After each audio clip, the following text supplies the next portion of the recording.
thank y'all for everybody coming out for this conversation with Selah The Corner, man. But before we even go in, I just want to just open up the floor in prayer. Father God, in the name of Jesus, we thank you for this day that you made, oh God. We thank you for the fact that we're all gathered here, oh God, to celebrate and salute, oh God, one of our generals here in the faith in NYC, God. Father, we thank you for the vision that you placed in his heart, God. We thank you for this offering to the kingdom, oh God, and we just pray that you would take it to where it needs to go, oh God. Father, we ask that you continue to humble your servant, and also, God, bless each and every person that's here today, oh God, so that we can grow and mature and be encouraged to go forth in the gift that you've called us to do. In Jesus' holy, mighty name, we praise you. We bless you. Amen. Amen. All right, let's go ahead, man. We're about to get the conversation started, man. Let's salute the host, another holy hip-hop general here in NYC. Give it up one time for Conquest. What's up, everyone? That was so big. I don't know what that was. What's up, everybody? Okay, so once again, believe it or not, this is the 5th time this is happening. This is called the Next Conversation Series. It's inspired by a blog that I started called I'm on that next with the intention of like bringing forward what's next in Christian music, Christian creativity, Christian community, all that. And it's something where I felt like with the Conversation Series, me being an artist myself, I can really speak to another artist about their process, about their creativity, about their walk with God, about all the things that kind of like surround what they do, how they do it, how it affects other people. And then also for those coming in, whether it's a fan or a fellow artist, they get to see the process, hear the process from the artists themselves, get encouragement, get tips, get a place where they can feel like, you know what, if he's doing it or she's doing it, they can do it themselves. And I believe that, you know, with guests like Angie Rose, Cole Campbell, who just walked into the building, Andre Bird, all these people who've been here, they've pretty much dropped a lot of nuggets for people to really kind of like go forth in ministry. And also we get a, you know, an inside look about what they do and how they do. So today, I'm very excited because one of my favorite MCs dropped an album yesterday. We've waited 3 years for it, I think. And we're going to talk to him about that. His name is Selah The Corner. You may have heard of him. He's from YO. Guy over money artist, lyricist extraordinaire.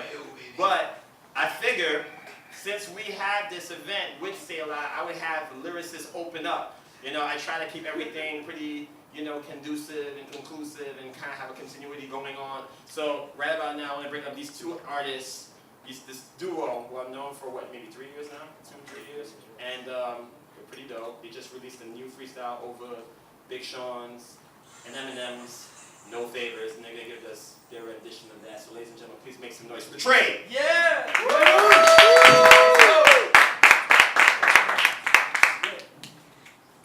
What up, everybody? God bless y'all. How's everybody doing tonight? Shout out to Conquest for inviting us here tonight. It's just definitely a blessing to come and to be able to bless y'all with our talents. Yes, sir. Yeah, you can drop that.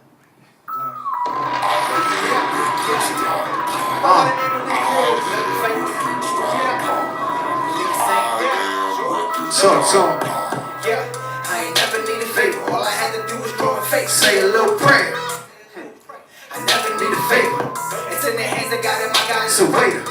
Yeah, I'm talking on time Delivery. Advertising, spread the wine, I taste the Victory. God is working with me, I won't entertain that. Sending me. The outcome is great, I hate it, I call it Synergy.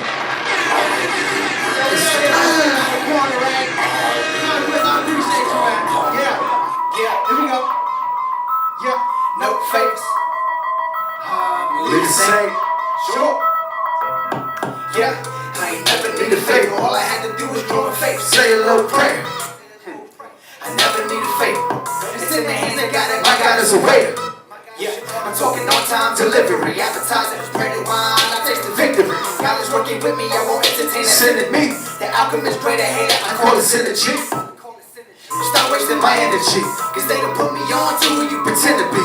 But yeah, they turn me off, my Lord, the irony. It tired me entirely, I miss sobriety. They try me, I get anxiety. Moving so quietly, society think I'm finally running towards the goal, doctor prescribed podiatry. Honestly, I feel like I am a prodigy. The main goal is to make sure my mama proud of me. The favor I need for you to say the apology. Only if you ride, I ain't got a wide variety. Nope, I ain't got a wide variety. So let me get a 2-seater, a loose leaf, a rapper to eat that would make my chew sweeter. A few meters behind and I'm running with new sneakers. If you speaking to God, tell him time I need a Lucy. And excuse me for going off it, if I'm speaking loosely. If you see that I'm stressing the blessing, then truthfully, that's two piece, so she dressing to kill her to shoot me. Cause if you evil, only thing you do is persecute me. I still don't need a favor. It's either pride or it's part of my behavior.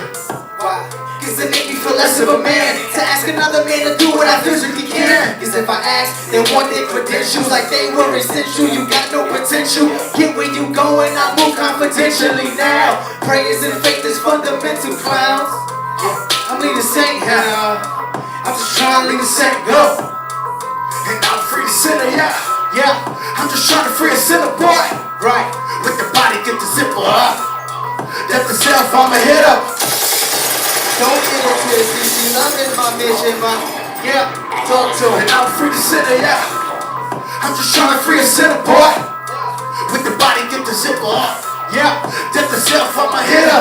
Don't get it twisted, see, love is my mission. My thugs with me fishing since I had that scale. No pot to piss in that pot, I was bitching. My pockets was itching and then I seen pale. Love is not fitting, I must be acquitted. And God is my witness, I should've seen jail. Should've seen hell, but seen it up in heaven with all of my brethren. Got the keys and your reference. If you need proof, you can ask the homie Kevin. I'm ahead of my class, why they chillin' with the freshmen? I'm a grad. Ain't running with me, running errands. Got that living water. Why they still sipping on refreshments came from nothing? Can't you tell by all of my blessings? Blessings on blessings. See life about lessons. Got all of these questions. Spoke to my team. Did what was destined. Shot for the star. I'm Smith and Wesson. Rolled up my sleeves. I've been invested. They still do not get it. No. See, I don't need no favors. Yeah. I'm still praying for the haters. Yeah. It's G.O.D. over paper. Yeah. Cool as AC. Call me Slater. Yeah. See, I don't need no favors. Still praying for the haters. It's G.O.D. over paper. Cool as AC, call me Slater, yeah. It's the Appreciate you, dog. Thank you. Yes. Ladies and gentlemen, give it up for the trade. Whoa. Alright, so great job, gentlemen. Appreciate it. Why Big Sean's and Eminem's No Favors to remake? Like, what was the intentionality behind it? You know, I mean, you could pick any Sean record or any Eminem record, but why this one? I know it just came out, but why pick that record? I'm gonna be honest. I'm a Eminem fan, right? And this song wasn't even supposed to be. So we all know on the internet we want to stay as consistent as possible. I said, man, it's been a while since I've uploaded something that shows my talent. I said, let me just I hate to break into that thought, but why is it so important to like have the internet fed with stuff that you do? Like, why can't you sit back for a bit, or why can't you fall back and come back whenever I feel like coming back? Why is it important for you to keep feeding people? Because people want to see what you're doing. People want to see like, okay, if you got talent, I want you to show me. Right. And if you're serious about your work, I want you to be consistent. Right. I don't want to see you not doing anything. I don't want to, how can I support you if you're not even working on yourself? I want to see you continuously trying to make it. Right. So for me to continuously post things, and whether it's branding myself or music videos or new songs, whatever, people want to see what you're doing. They want to see your work.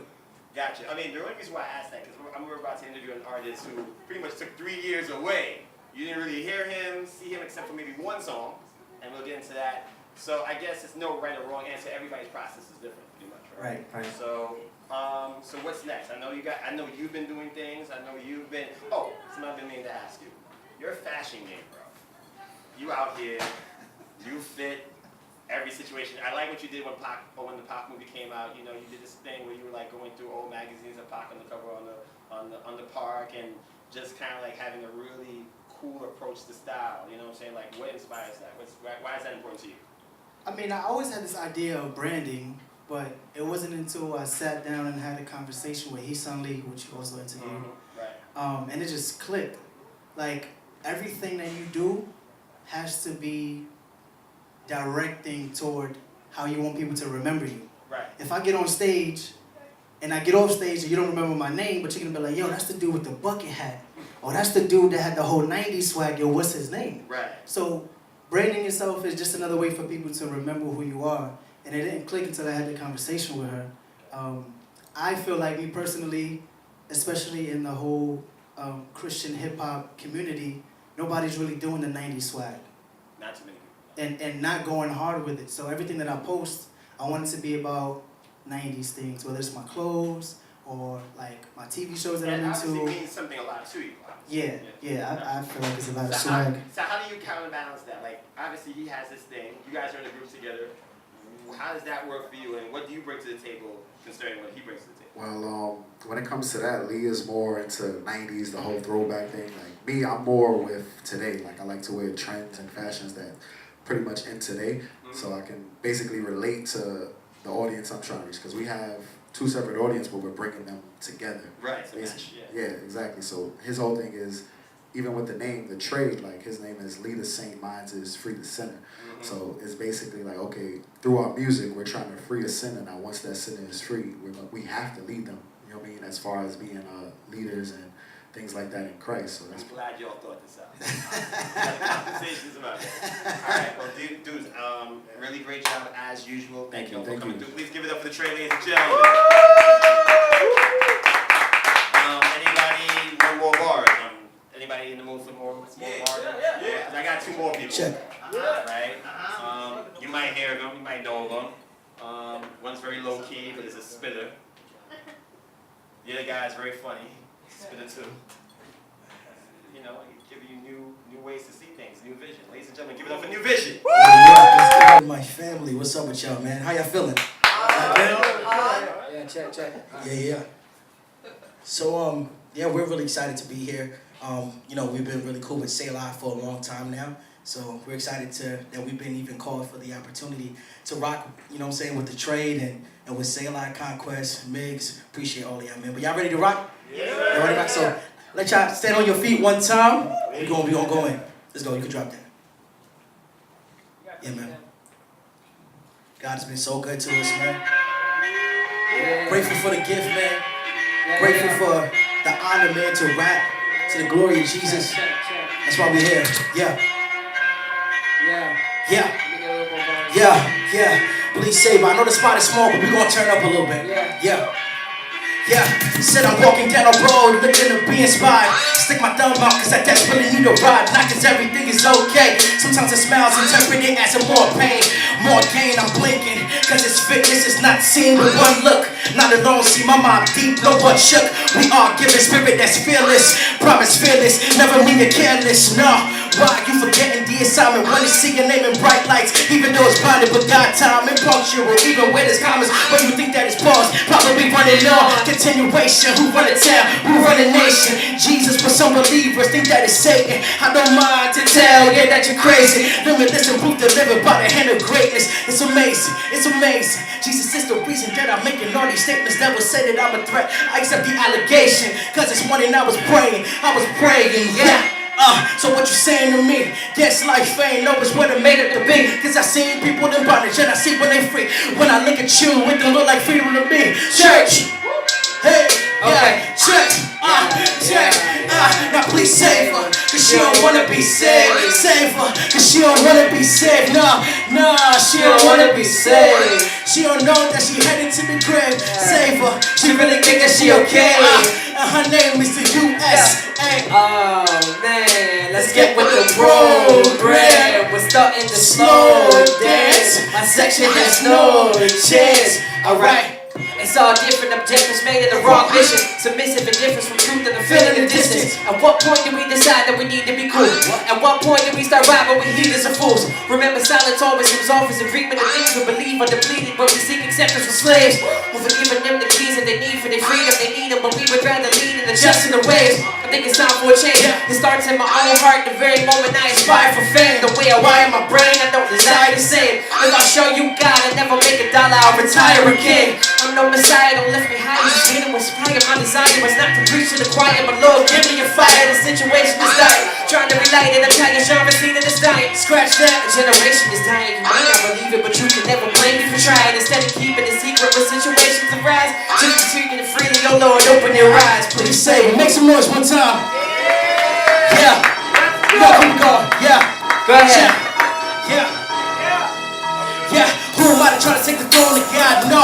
Would not be stupid like Lucifer, but I stay bending knee at the crucifix. Difference is that Jesus not hanging it off. Just like a king, he ain't taking no loss. Don't mean on this beat, I'm not losing it. Y'all might consider this he going off. This is that victory after the war.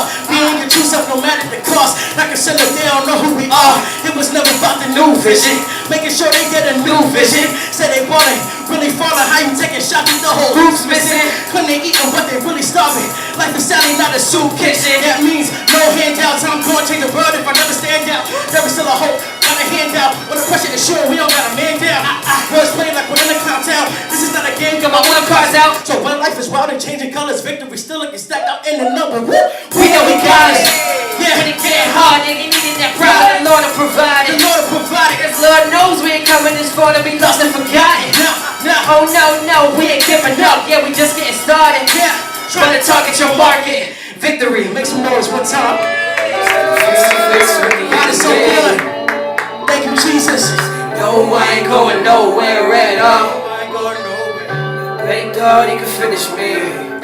Yeah. I miss the days when I would rap for fun. The thought of that becomes so strange. Now I find myself just trying to rap for fun. Goals rearranged when you need to change. I said my bros and pilots, so let's make it plain. Of recent I've been trying to look fly. There's certain things I gotta take off because these facades will get me in disguise. I get it. I've been slacking, I gotta admit it. Sitting thinking that I know them, I gotta forget it. When I rap for a living, but don't drop a song in a minute. Then I make a remix. Homie, you gotta be kidding. You got a wife now, you know that you gotta provide. Working daily, but you're not satisfied with your job. Rapping with a passion, understand that I got it from God. I gotta capitalize, I need to capture the vibe. Got me in the middle, feeling trouble since it did. I wanna remember, I need to breathe. Lost my faith a little, but I wasn't giving it 100%. I wonder I never succeed. I can live in a dream, I'll never live on my dreams. Thought I'd be falling, it's revolving. I wasn't calling. Think God is telling me I'll do this, it wasn't important. Let the him influence all the music and even more. And I know that it'll take a lot of time, but I'm ready for it. And sin will never have to be a problem. I'm moving forward. Battles already fought in the tackling any fortress. I'm actually giving more with the practicing metaphors and the mantra with the flow, not an accident anymore. Than a splash coming from a bro when the goal is stay warriors. If you practice, you ready, so I'll be in the lab with my pen and pad, messing with my craft, with another Bible in my lap. Yeah, and now I'll be face to face with the enemy. Hey, saying no, I ain't going nowhere at all. Yeah, bet he thought he could finish me, but I said nah. Yeah. Make some noise for Chasing Jesus dreams. one time. We're here. Yeah. This is what we really gonna Shout turn out up. to Cole Campbell on the chorus. He's in the building. Whoa. But this is where we really gonna turn up. I don't care how much room you got around you, we still gonna turn up. We gonna jump a little bit. Y'all ready? Yeah.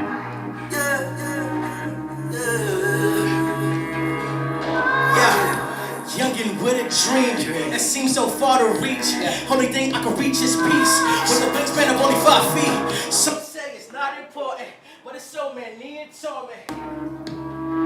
But if your life is distorted, and I know it's gonna take more than just record this, gonna take perseverance and endurance. But when some people will ignore it, some of my close friends will support this. Still wanted to go like Messi with Barcelona, not Barcelona, so they can be free. Run this race 500 miles, that's Daytona. I'm running, yeah. I'm running To the goal, trying not to lose control. As the Skies get darker, give it up for Cole Campbell one time. I can still see the light. Yeah. My dreams are Yeah. waiting for my dreams to Catch in my soul, yeah. From when I get there, we about to turn up crazy in here. Quick cut on my side, cut on the word, but I'ma keep chasing my dreams. Hey, I'ma keep chasing my dreams. No matter how hard it seems, we cut on my side, cut on the word, but I'ma keep chasing my dreams. Hey, I'ma keep chasing my dreams. Whoa, no matter how hard it seems, turn up, cut on my side, cut on the word, but I'ma keep chasing my dreams. Trying so hard not to move backwards, cause I'm in a really weird stage in my life where I got friends trying to get a master's. I'm sitting here trying to be a rapper, 1 or 2 for an actor. Cause my brother is a pilot and my dad is a pastor. And now I never really want to get this bachelor, such a weird chapter. But I know what I'm after, but working on my craft. When it's little faster, I'm moving at the pace of the mass. I'm a foot in front of the other. Faith when I know I gotta be real with the brother. Not fair when I'm falling every day. I ain't been away when the money's coming, I need to recover. But now I'm back at it and I'm rapping dramatic, breaking the bad habits. Cause I let them climb, I'm moving backwards, I won't have it. Let's go, and I'm running. Running I'm running to to the goal. trying not to lose control. As the skies get darker, Yeah, I hasten a little harder. Uh-huh. I can still see the light. and my dreams are written. Okay, Yeah. That's what we dreams start too. We're not done yet. When I get there, Let's go, let's I go. don't know. Yeah, What's up? I don't know. Yeah, but we Cut on my side, I ain't got nothing to worry about. I'ma keep chasing my dreams. Hey, I'ma keep chasing my dreams. No matter how hard. turn up. Cut on my side, I ain't got nothing to worry about. I'ma keep chasing my dreams. I'ma keep chasing my dreams. No matter how hard. Cut on my side, I ain't got nothing to worry about. I'ma keep chasing my. Wanna see depression be broken. Every other curse that was spoken over your life and mine. Bringing that fire we need to refine. Knowing that everything can't be approved. There's some things we need to decline. I'm trying my best to live free. Okay. So I should be renewing my mind. Ain't no refusing to fit in the mold. Oh, not at all. Not from the depths of my soul. Oh, never. And I give him every letter. Oh, and he get all the credit in the hip hop call. Yeah. No limit to giving when I tell him about a fella that'll kill him. The villain thought he defeated me, but didn't. And when you got a new vision, I'm living different, so I'm never moving back to my old living. Not Everybody, running. make some noise for Jesus one time. Grateful for y'all. Grateful for having. Thank you for having us. Conquest.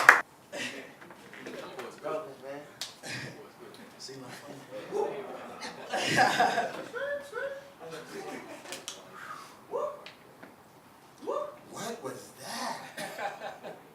Yo, make some noise for New Vision, ladies. I don't even know how to start questioning you guys after what I just witnessed. But I'm gonna start with you since you're there. I'm totally at a loss of words. I'm really blown away by what I just saw.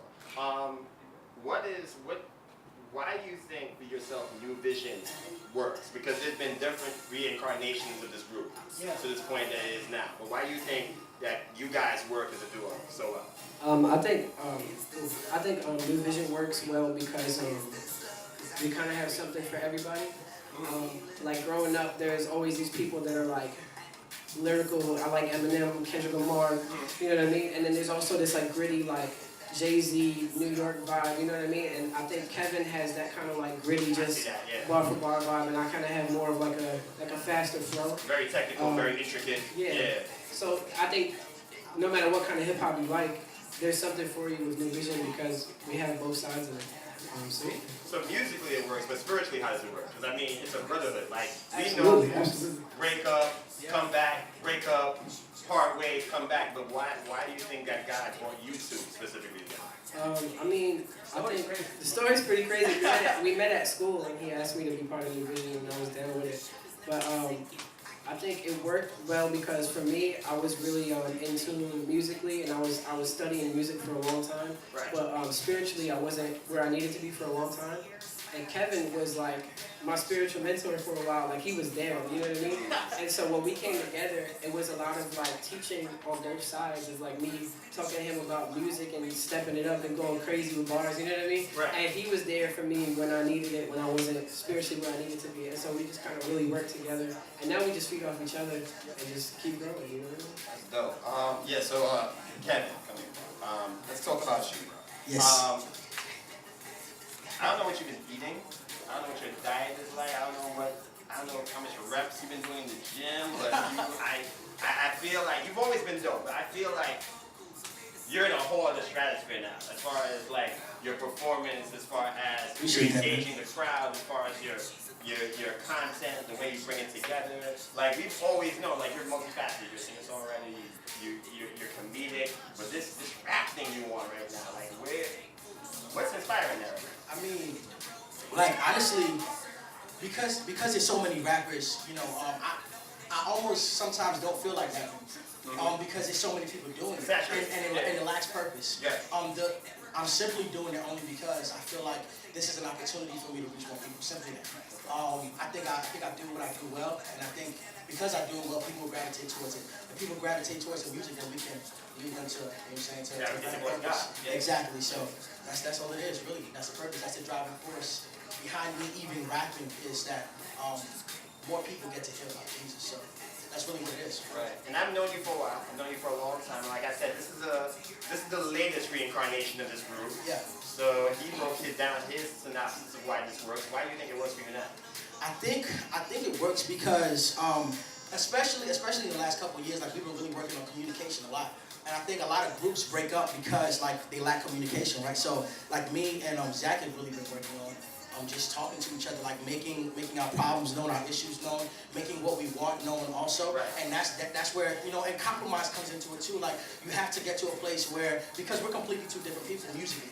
Right. Like separately, we're completely two different people. New Vision works together because I'm able to say, you know what, this might work. His idea might work. Let's go with that. Or he might ask me like, hey, what do you think? Or like he even lets, because I'm very. It's funny because I'm extroverted around people, but like with people that I know, when it comes to like serious things like Right. creating music, I'm very introverted. I don't say much. I'm like, yo, like whatever he wants to do, let's just go with it for the. So you're more trying to take more of a backseat, like yes, you got it. Well, I've recently, like, you know, like in the past couple of years, like I was saying, he's been telling me like, yo, Kev, if you feel something, like, let me know. Be 100 with me. Let me know like what you feel about our set. Like even the set, he hit me up and he was like, yo, Kev, this is an idea I had. What do you think about it? And I feel more freedom to open up and say like, okay, maybe we should do this or do that. I think and it's become lately obvious. He was like, holy crap. Like, it was out here. Like, Definitely. I felt the aggression, or maybe the word probably is passion. Like, I felt more of Definitely. that freedom to be just like, I'm just gonna let it loose. Yeah, yeah. Let's go. It's I think- inspiring to me. Yeah, definitely. God bless you guys. Thank you so Appreciate much. y'all. Give it up for New Vision, ladies and gentlemen. Now, y'all still having a good time? Bring the chairs back out. Someone can help me with that white one. That would be fantastic. And all those in the back, feel free. We got seats. Feel free to come in because we're about to have an intimate conversation. And I think it's important that we have this conversation. You bring the music down for me, bro. Thank you. And make sure I have everything I need. Everybody comfortable? What's up, Taylor? Make sure that we have everything. Let's see. I need that. Gentlemen, this would be, I believe, if I'm not mistaken, I don't want to get the wrong math going on. The first conversation series was with Heesun Lee. The second one was with Andre Bird, Cole Campbell, Chris Morgan, and O'Dane Wilson. The third one was pretty much all ladies. It was Angie Rose, it was Ajani Hambrick, and it was Leah James. And now we're back to the one guest. This is a guy I've known, I want to say since 2011. I'm a major fan of his work. Like I always say, like I know a lot of great MCs, great lyricists, but I always say to myself that there's three, and I see Armin in the crowd, and we had that conversation maybe 2 nights ago. I said, listen, if there's 3 rappers that I have to be on a song with, and I need to be really on my stuff, it's Belief, it's Jay Gibbons, and it's this guy who's about to take the stage. So I'm really looking forward to this conversation. I think that you guys, if you listen keenly, you will gain a lot from it. I appreciate his time being here. It's been a really crazy 48 hours for him, I'm sure. So ladies and gentlemen, please make some noise for Selah The Corner.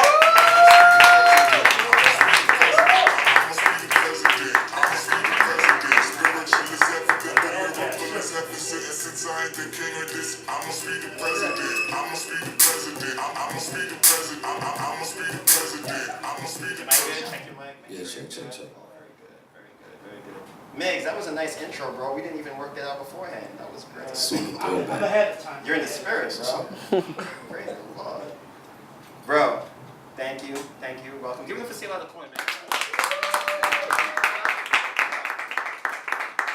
Man, bro, and my roommate Tamel would attest to this. I've been up late nights working towards this day, enjoying the album, breaking it down, getting a feel for what I want to ask, thinking about all the questions I've been wanting to ask since we last saw each other. So it's a lot here, but I ain't gonna keep you too long, but we're gonna get to it. I think the most important question I can get into right off the bat is, 3 years is a long time. 3 years is like a lifetime in the rap world, where you got like Future dropping 2 albums in the same year. You got people like Drake who never go away, they're always dropping something, like people stay out here. Even Lee spoke about the fact that it's important for certain rappers to always flood, you know, the net, the social media, the community with content. But you decided after a really highly acclaimed mixtape, Hoodie Season 2, to just, I'm gonna fall back and really work on this album, and I'm gonna take my time. What were the extremities of that?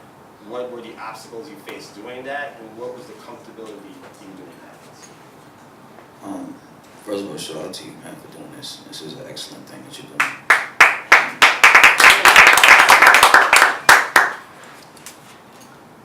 I think with this situation, I think comfortable is never a word that factors into any equation.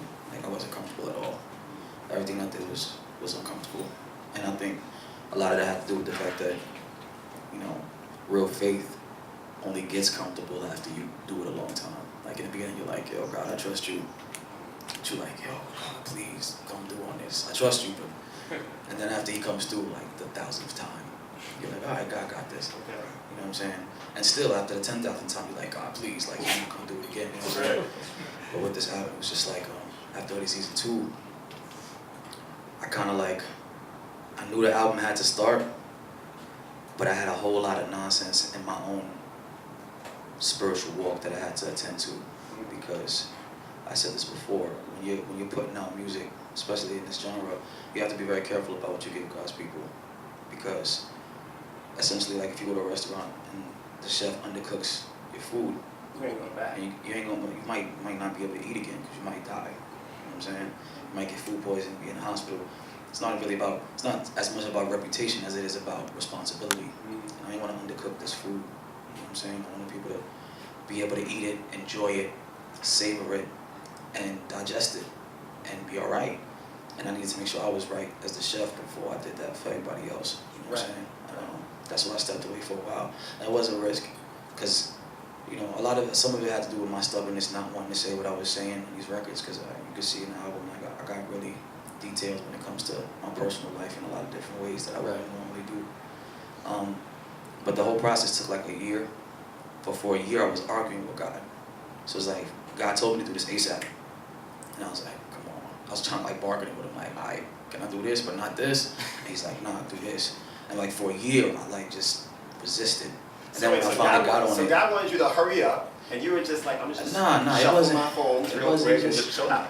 It wasn't just hurry up, it was, you know what you have to do in order for it to be the way it needs to be. And I was just like, I don't want to say this stuff. Why are you making me rap about this? And for a year, I was pushing back on him. Like, I wanted to rap, but I couldn't, because I wasn't obedient. So by the time I yielded and submitted, from that point it took a year to do everything. So that's why it took so long. And now, shout out to everybody who waited, man. You know, a lot of cats, this is a situation where people forget your name in 24 hours. Yeah, absolutely. You know what I'm saying? So shout out to everybody who waited and rocked out, man. So as far as like the songs that you were having trepidation about doing, I'm gonna get to that. But staying in the question I asked you, how did it feel to, you know, endure this process for 3 years, and then you're on a label, right? Now, I don't obviously know your relationship with Bizzle in that sense. I know you guys run together. I know you're part of a label. And most labels are like, yo, we need this now. What's up? Why are you taking so long? I mean, let's think about it. I think, and pardon my math if I'm wrong, maybe 3 projects dropped from the label before they even got to yours. I think, if I'm not mistaken, I think Bizzle dropped 2 albums before they even got to your first. Four. Biz dropped 2, Date dropped 1, 7 dropped 1. Right. So was there ever a moment where everybody was just kind of looking at you like, bro, come on? People forgot I was on GL1. Like, what was this dude? Wait, say that again? I don't think people heard that. People forgot I was on GL1, man. Or they thought that I left the label. And shout out to Biz, like, that's capo for real. Like, I told him what my vision was for the joint. And he said, yo, I know what you want to do, but are you sure? You know what I'm saying? And I was like, yeah, man, this is what God told me to do. He's like, all right, do it. Go ahead, do what you got to do. And he was very patient. He was very supportive. And, you know, it was stressful though, because the fans, as much as they love you, it's as relentless as they are. Like with you, like, I love you, Selah. I love you. So when that flips and it's like you ain't put out no product, it's like, where you at? I'm angry at you. You know what I'm saying? So the inbox is full like every day for like 2 years. Like, yo, what's up? It's a lot to look at your phone every day and see that, man. But it gave me, fuel. You know what I'm saying? Right. To keep doing what God told me to do. So praise God for the patience, for everybody's patience. So let's talk about the song. And this might actually tie into what you just said. Miggs, you mind bringing up this little song called Introvert? Let's bring that up real quick. Now, in fact, just play it. As soon as you get a chance. We're gonna just play a little piece of this.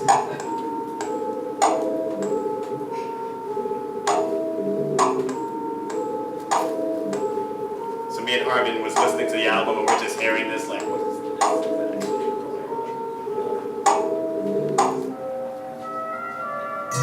Tell them that I need a little space.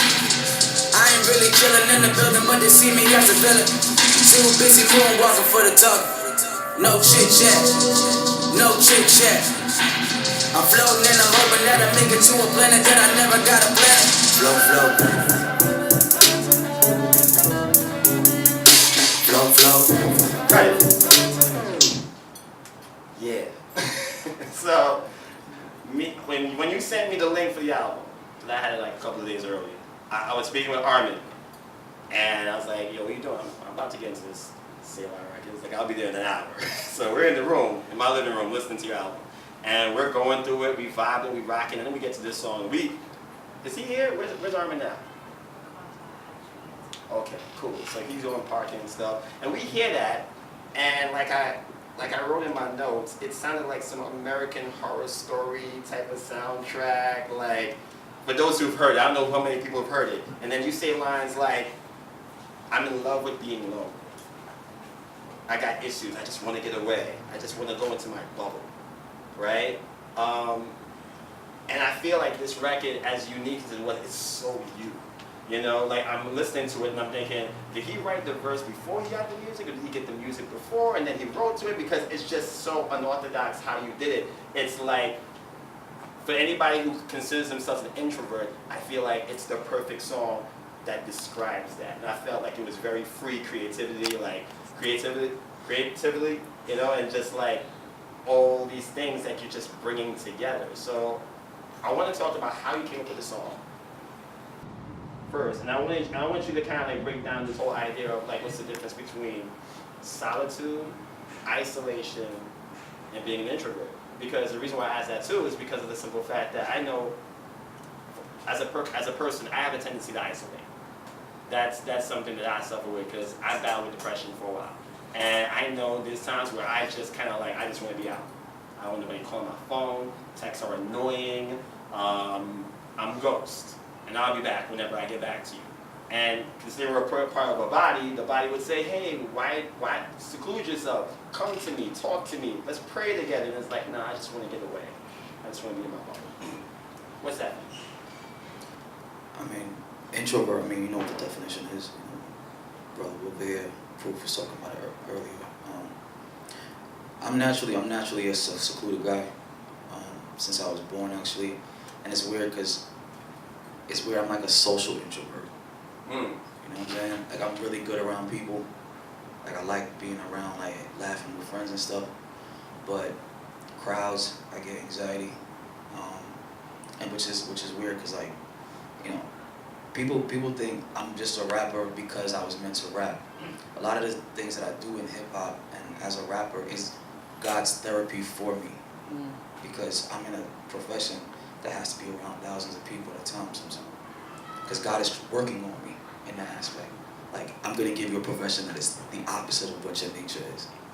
You know what I'm saying? I would not be in front of 5,000 people telling them what my mind is thinking, ever, in any situation. Right. I want to tell you that. It's private.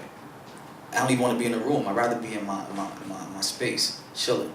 God is like, nah, you're going to preach the gospel the opposite of the way that you want. Right.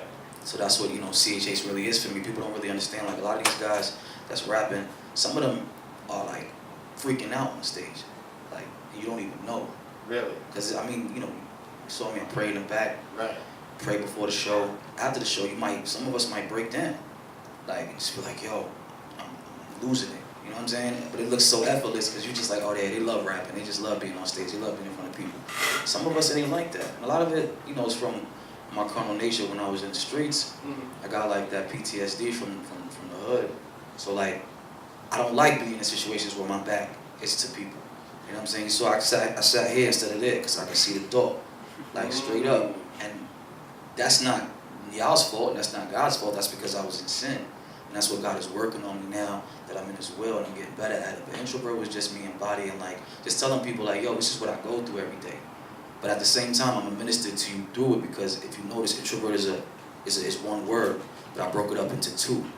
So it's introvert. So I'm still, even though I'm telling you why I'm introverted, I'm still introducing you upward. Right. You know what I'm saying? So that's why I made that song, because I wanted to show people, like, God can use your weakness for His glory, and you don't got to be ashamed of yourself, like who you are. Like, don't run away from who you are. Right. Give everything you are to God and let Him mold it and fashion it for His glory. Like, don't run away from it. You know what I'm saying? And I just wanted to tell people what some of us go through. A lot of your favorite artists in CHH, I know personally, and I know they go through this. And they don't say nothing about it. They just do the show, they shake their hands, they do the autographs, they take the pictures, and they go in their car and they scream. Like, oh, like, and you'll never know, ever. But this is what some of us go through, you know what I'm saying? So I just wanted to show people. So with that said, was it one of those songs that you was like, do I really need to write introvert? And then also, what was Whit thinking when you brought this song to him? Because he produced the record. I mean, Whit was pretty open, like, you know, he never questions the content of what you put down. He'll tell you if it's good or not. Well, as a producer, I'm sure he should. Yeah, but he won't push back. Like, he Right. won't be like, nah, don't talk about that. You know, he won't say that. But with me, that was the last song that I finished. That was the very last song. And I didn't want to write it. I didn't want to write it. And, you know, but I praise God that I ended up being obedient. Because I really feel that, like, when I listen to it now, I'm just like, yeah, I'm glad I did that, man. Thank God. I would love to see you perform that live, actually. Maybe not today, obviously, Yeah, but I can only imagine, because it's such a theatrical song. Like, it's intimate, but just big in its own way. So let's talk about Masquerade. And I know you mentioned the fact that you said, you know, you wanted to sit here so you can kind of view the room. Kind of reminds me of a scene. You ever saw the Bourne movies? Yeah. There's a scene where he talks about that, like, I'm gonna sit here so I can see exactly what's going on. So it just took me to that. And it's crazy because it's nothing against nobody in the room. I know it's a family here. You know what I'm saying? But I know in order to execute my thoughts properly, I have to be able to see, like, the door. Right. It's like almost like a pacifier thing. You know what I'm saying? And I'm gonna get to the point where God got me in a place where I don't have to look at the door. You know what I'm saying? But at this point right now, for me to do this with you, I gotta be able to see the exit. You know, so Noted. Noted. So there's a line on Masquerade. So it's like a gang of notes. But there's a line where you say, high rises and YL so the block's smaller. And little man never coming up short because the Glock taller. So tell me how I got the blueprint from the Most High like a newsprint so they can never see me up in the rain like a block hole. Well, where does that come from?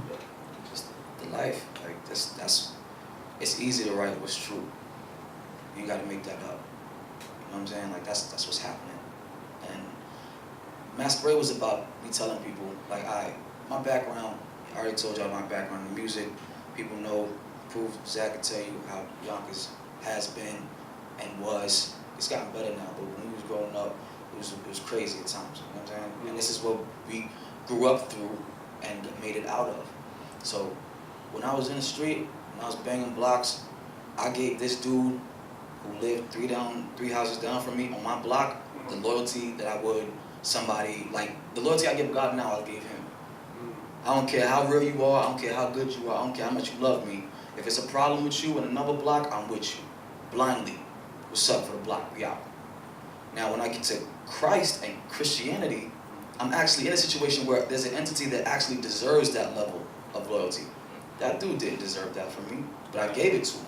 And sometimes I ended up going after people who I never met before, never said nothing wrong to me ever, on behalf of this dude, just because he's from the block. Right, you never questioned it. Never questioned it, never Right. nothing. So how can I get to Christianity with a God that created me, provides for me, protects me, and lose that aspect of loyalty? And I felt like a lot of cats get into CHH and like, yo, you can't tell me you was a street dude and you was doing this for real and you get to CHH and you front, like you hesitant. Like, I don't believe you if you tell me you was street. Because if you was really like that, when you get to this side, this genre, you're supposed to lose the carnal nature, right. But you're not supposed to lose that loyalty, that ferocity that you with your people with. You know what I'm saying? Like, it's the same thing. That's what Masquerade Ball is, man. I'm not flag tucking for nobody. Right. Like, I don't care who you are, what you saying, how you talking. I'm a Christian rapper, what's up? And it's not an aggressive thing. It's me being bold in God's grace and His goodness. Like, yo, I'm never ever gonna hesitate to say what I believe. Yeah, because the song you talk about, you were pretty much saying, this paraphrasing, you said, gangster rap or black pack rap, you can get it. Yeah, anybody. Like, because I believe in the purpose God gave me. Like, you gotta understand, the Bible is the highest selling book of all time. Right. Even if you don't believe in God, you cannot refute the numbers. That piece of literature is the dopest thing ever created on this planet in humanity's history. Even if you don't believe in my God. So that means the creator of that is writing my rhymes. How can I not be doper than everybody who's not with that same source? Right. You know what I'm saying? You can't be superior to me. If I'm in God's will lined up with Him and listening to everything He's saying, the greatest ever is writing my bars. How can I not be doper than somebody who doesn't have the same source? You know what I'm saying? So why should I front? I'm not hesitating. I'm not boasting. Right. I'm just saying, greater is He that is within me than he that is within the world. I'm not bragging you. I'm telling you what the scriptures say. You know what I'm saying? And that's the difference. And I feel like cats don't always operate in that. Like, they just, because CHH is in its infancy when it comes to like expansion and stuff. And alright, yeah, I'm a Christian rapper. Nah, man, I'm a Christian rapper, man. Right. Like, beware. Don't get caught slipping. You know what I'm saying? And I've told secular rappers that, you want to come on this song with me. Come catch these hands. Straight up. And a lot of people, I totally believe you said that. come catch these hands, man. And I really feel like that. I was over there marveling at these young rappers, man. Like, yo, these dudes is dope. I was looking at Rich like, yo, these dudes is crazy. Mm-hmm. I really feel like that. Like, it's not me gassing them. We're from New York. Nobody give nobody credit here. I'm glad you said that. You know what I'm saying? It might be taken wrong by me if I post that on Instagram, but you might, So that's how New York is. Like, that's how we built, and we working on ourselves, but we ain't there yet. You know what I'm saying? Right. But it's undeniable how dope these young people are, and that's how undeniable we all gonna be if we really operate in God's direction. You know what I'm saying? Right. That's what Masquerade was. Like, I'm never front. Like, I'm never gonna hesitate to tell you what I believe and who I am, man. Cause I'm dope. I'm dope. These guys are dope. You're dope. Like, you don't gotta front. I'm dope because God is dope. So, all right. So with that said, I'm glad we're here. I'm glad we're part of this conversation now because I saw CHH today quote something that probably from one of your lyrics off the album that spoke to the fact that you had no problem proclaiming that you are a Christian rapper. Like, you have no problem with the label. I'd like to say that around, and this is not throwing shade at all, this is just fact from what I can remember. I think that once Lecrae dropped Church Clothes, the first one, and he spoke about the direction he was going with, everything kind of changed. Now, like you, I'm a Christian rap as well. The problem I've always had with Christian rap, as far as its perception, is the fact that for me as an artist, I wanted to feel like I could rap about anything that I needed to talk about from a Christian perspective. When I came up, people were telling me, no, you can't rap about that. It needs to look, Christian rap needs to look like this. And it's like, well, my Christian rap or my Christian walk does not look always like this, but you're limiting me to this. So I think there's people who had frustration with the fact that I don't think I want that label, just off the strength of the fact that I just don't want to be within these confines, right? But now, since things have changed, since, as you said, we're in the infancy of trying to get more mainstream looks and stuff like that, there's people who's like, well, he says I'm not a Christian rapper, or I don't want to be labeled as a Christian rapper, I'm going to jump that dude too. That may not necessarily be authentically them.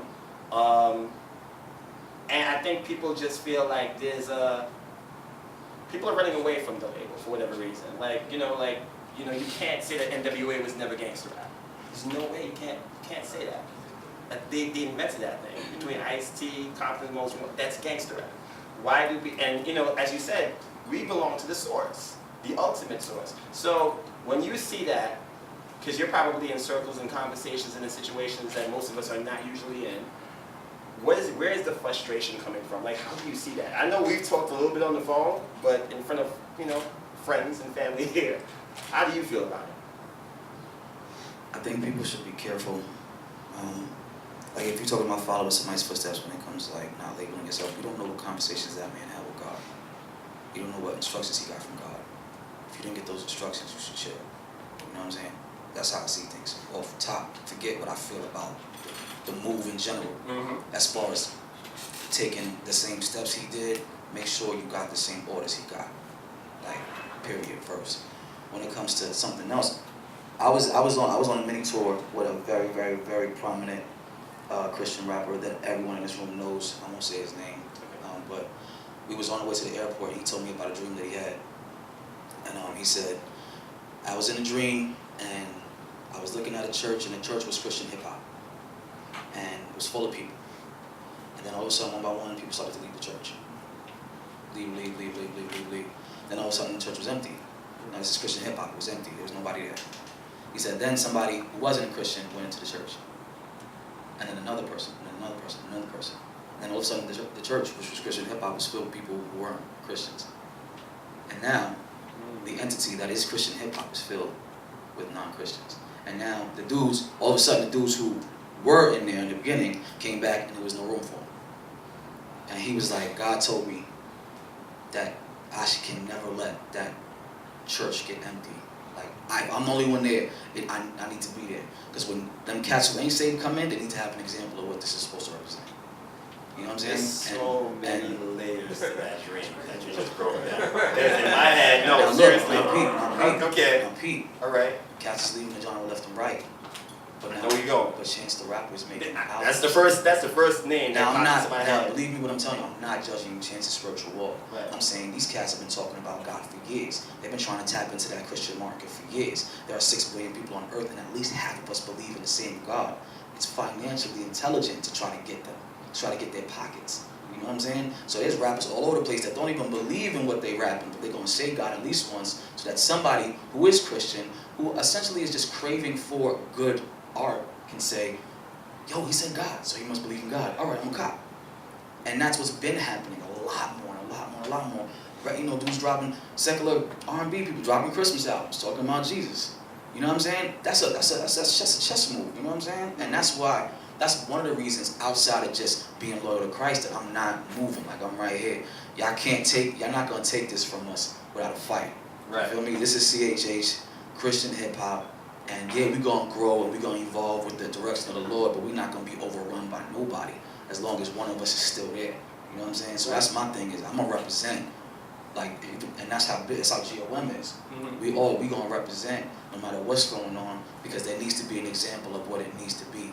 You know what I'm saying? Yeah, I actually wrote an article, I don't know if you ever had a chance to read it.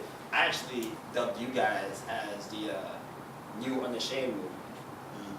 Because it was, so many, anytime, like, say, using, again, no shade, like, if Lecrae drops something, everybody's complaining, oh my gosh, this is not real talk, this is not rebel, this is whatever. And my thing is like, yo, you got these 4 other guys over here.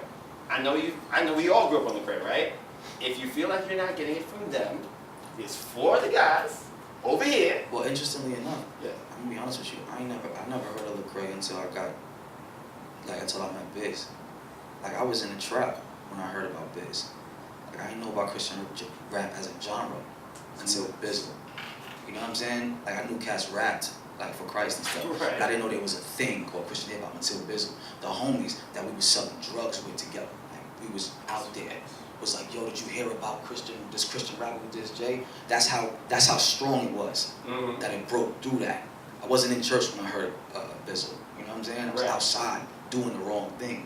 Right. That's why I believe in that title so heavily. Like, you don't gotta abandon that to be effective. Mm-hmm. You know what I'm saying? You don't gotta abandon the title to get where you're trying to go, like, and get and reach your targets. Because it found me, like, it just blew my mind, and that's why, like, I reacted the way I did to it, because because I was saying this it was first. Yeah, you know what I'm saying? Like, I'm out, I mean, it wasn't like I was dabbling in and out of my faith at that point anyway. Yeah. But I knew Christ was real since I was born. So it's like, for this dude who don't believe in Christ at all, who's Muslim, like, yo, this Christian rapper did so crazy against Jay, bro. You gotta check this out. And he's looking. It's like, yo, for you to know this is legit, man. And it's like, truth breaks through everything. It's precision targeting. It hits wherever it needs to go. And it might take longer than you want. Right. But it's always gonna get there. It's always gonna get there. So, this is good, right? This is good. Y'all enjoying it? Yeah. It's only nuggets, man. So, Anthemic. It's a song y'all called Anthemic. And again, the descriptive line. So, this one stuck out to me. I mean, you know, bar for bar, a lot of things stuck out, but this one grabbed me. Like, there's a part where you say bottles, models, stadiums, wholesale, drugs in the motel, 5-star hotel, black and white teen bottles, pulling at my coattails. So I feel like, I know, right? I heard that. Yeah, crazy. It's like, and correct me if I'm wrong, I feel like it's just like you gave me a vision of this is where I'm from, and this is where I am now, to the point where I came from such an impoverished beginning, and now I got these kids, probably from suburbia, being like, Anthemic is about it's I know it's more than that. yeah, it's me telling people what fame to these people looks like, and what fame to me looks like. To them, what they want is the bottles of champagne. They want the women. They want the drugs. They want the people grabbing at it. That's what their objective is. On the flip, what's important in life though is the second half of that chorus. You know what I'm saying? Yeah. Talking about the fiends, talking about the poverty. So this should be the target, but this is the target. You know what I'm saying? Currently this is the target, but this is what it should be. And that's just me telling people like, yo man, you know, everything that I write is anthemic. Is to show you what their mindset is. Like, yo, welcome to the famous captain of the planet. Why they kissing on your anus? Right. You know what I'm saying? That's what they crave. That's what these are the kind of people that be killing off real life. Eating in your dreams, have you starving in real life. I know a couple shorties really starving in real life.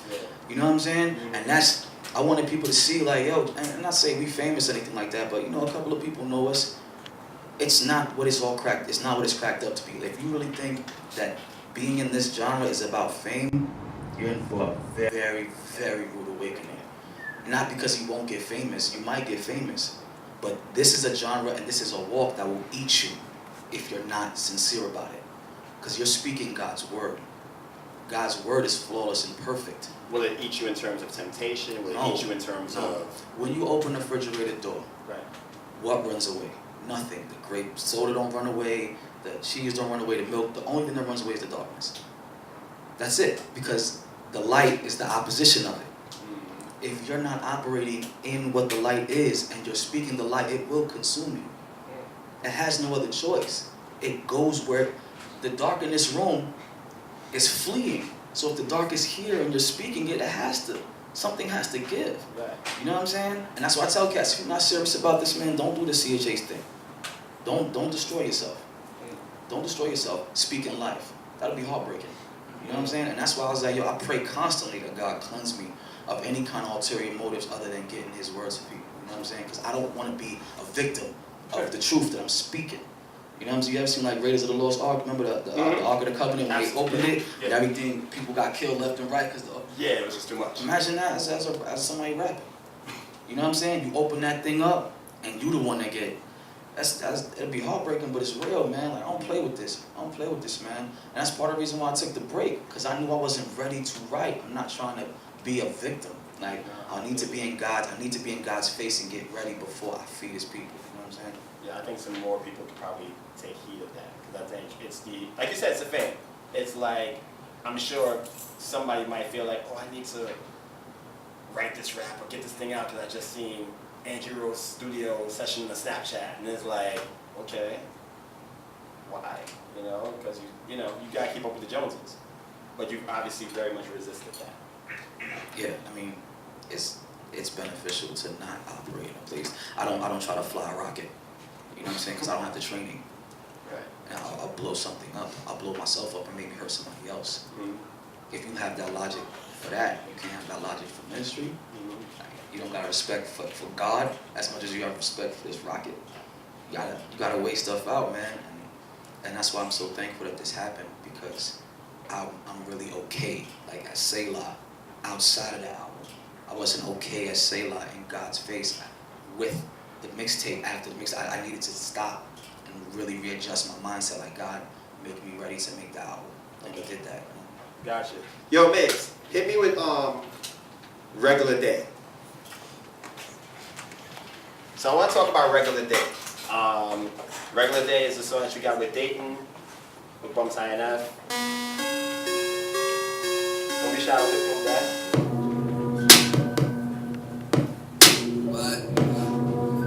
Who produced this? Swift. I think the thing I like about the fact of your album is that it's Selah sound. That's very proud. Yeah, we do amazing on a regular. I guess you gotta roll with it. Push your data on the cellular. Homie, I think you should roll with it. New York, where I come from. Why here with my head laid? Bring me the word, I'm like Damu. I gotta do what the words say. Making sure that my head low. Faith high, walk right. Black man life, reverse ball count. Got your 2 balls and 3 strikes. Bump that, student of the game. Believe I learned my lesson. Never starstruck, I feel right at home whenever I'm addressing. All my fam know what it is, and all my enemies is guessing. Never nothing on my chest, I never front, I know I'm blessed. Yeah, now it's just the opening minute or something like that. So, great song. Dayton blacked out on this. How'd you feel when you got Dayton's verse back? How was that recording process? Because I'm thinking there's 2 situations on your album where I felt like, yeah, I need to get in the booth with this guy. Let me see what I need to do. I felt Dayton did that. I think Eshawn did that too. Like, that verse. Yo, anybody here, I know there's some artists in here, if you ever want to know how much a rapper likes you or cares about you, you listen to his feature verse. And why do you say that? If he gives you a whack feature verse, that's how he feels about you. Straight up. Straight up. We're artists, we communicate emotionally through music. So if you ask somebody to write with you or write on your song and he gives you something that you can tell he wasn't really passionate about, that's how he feels about you. He don't gotta say it. You know what I'm saying? You can have that conversation with him after the fact and get to the root of it and hopefully change the feeling. But just know that's how he feel about you. So like when I heard Eshawn verse and I heard Dayton and Bump's verse, like when I seen Eshawn, I hugged him like, yo, I love you too, bro. Yeah. You know what I'm saying? Because I know they that. don't just like you. Yeah, because I know that's how he if feel you've about heard you. these You know what I'm saying? verses, they love you. Yeah, they love you, man. I was like, yo, They man. love you, bro. He was confused. He was like, whoa. Nah, man, I love you too. Dude, that man. might have been, and you know, Eshawn, we all know Eshawn's a bass, but that might be the best guest verse I've ever heard him do. Maybe. Might be top 3, top Blacked 2. out. It's like, Blacked out, man. Blacked Jared too. Jared, man, Jared, I love Jared. I mean, just on a regular day, like Dayton and Bumps didn't surprise me at all. Mm-hmm. Like, you gotta understand, these are guys that I hold in super high regard, artists, you know, artistically, and we spar all the time. Right. Like, we family. We don't try to, you know, we don't try to hurt each other with our words, but we go back and forth. Like, there's miles and miles of texts and chat rooms that we battling in the chat room, like ball for ball, like daily. Like, what's up? Who's starting it off? I know a lot You know of what I'm rappers saying? want to be in that And chat right it's now. fun, but you sharpen your skills, you know what I'm saying? So we in the dojo, that's what we call like the feature verses in the dojo. Yeah. It's on, like, and everybody does their thing. It's beautiful, man. But the reason why I brought this song up, outside the song, outside of being great, as far as the lyrical skill, being apparent, the thing that I get from the song, particularly with Bumps, is your closeness. Like you and I have talked about Bumps on the phone and how much you guys have this really interesting connection. And the thing about what was said on that song is just the whole fact of not getting ahead of what the prize is. Not, you know, you guys can bar out, but you realize it's not about the bars or not about necessarily a whole gang of braggadocio without leading people to the source. So, talk to me about Bumps. Talk to me about your relationship with him and the crew. Really. If I was white, I would be Bumps. Like, Bumps is me as a white person. Like, if I was white. And that's why, like, we call each other the Bash Brothers. Like, we're the Bash Brothers. Like, whenever we go on the road. Bash Brothers, you said? Yeah, the Bash Brothers of GOM. Okay. Like, whenever we go on the road, I'm always in the room with him. Like, we always, you know, before shows, like, we don't, that's our routine. Like, I tell, like, I don't want to be in a room with you, Dave. I love you, but I don't want to be in a room with you before a show. I want to be with Bumps. You know what I'm saying? And, you know, and like, that's... How does Dayton take this? Nah, like, Dayton, no. Dayton's like, I got white.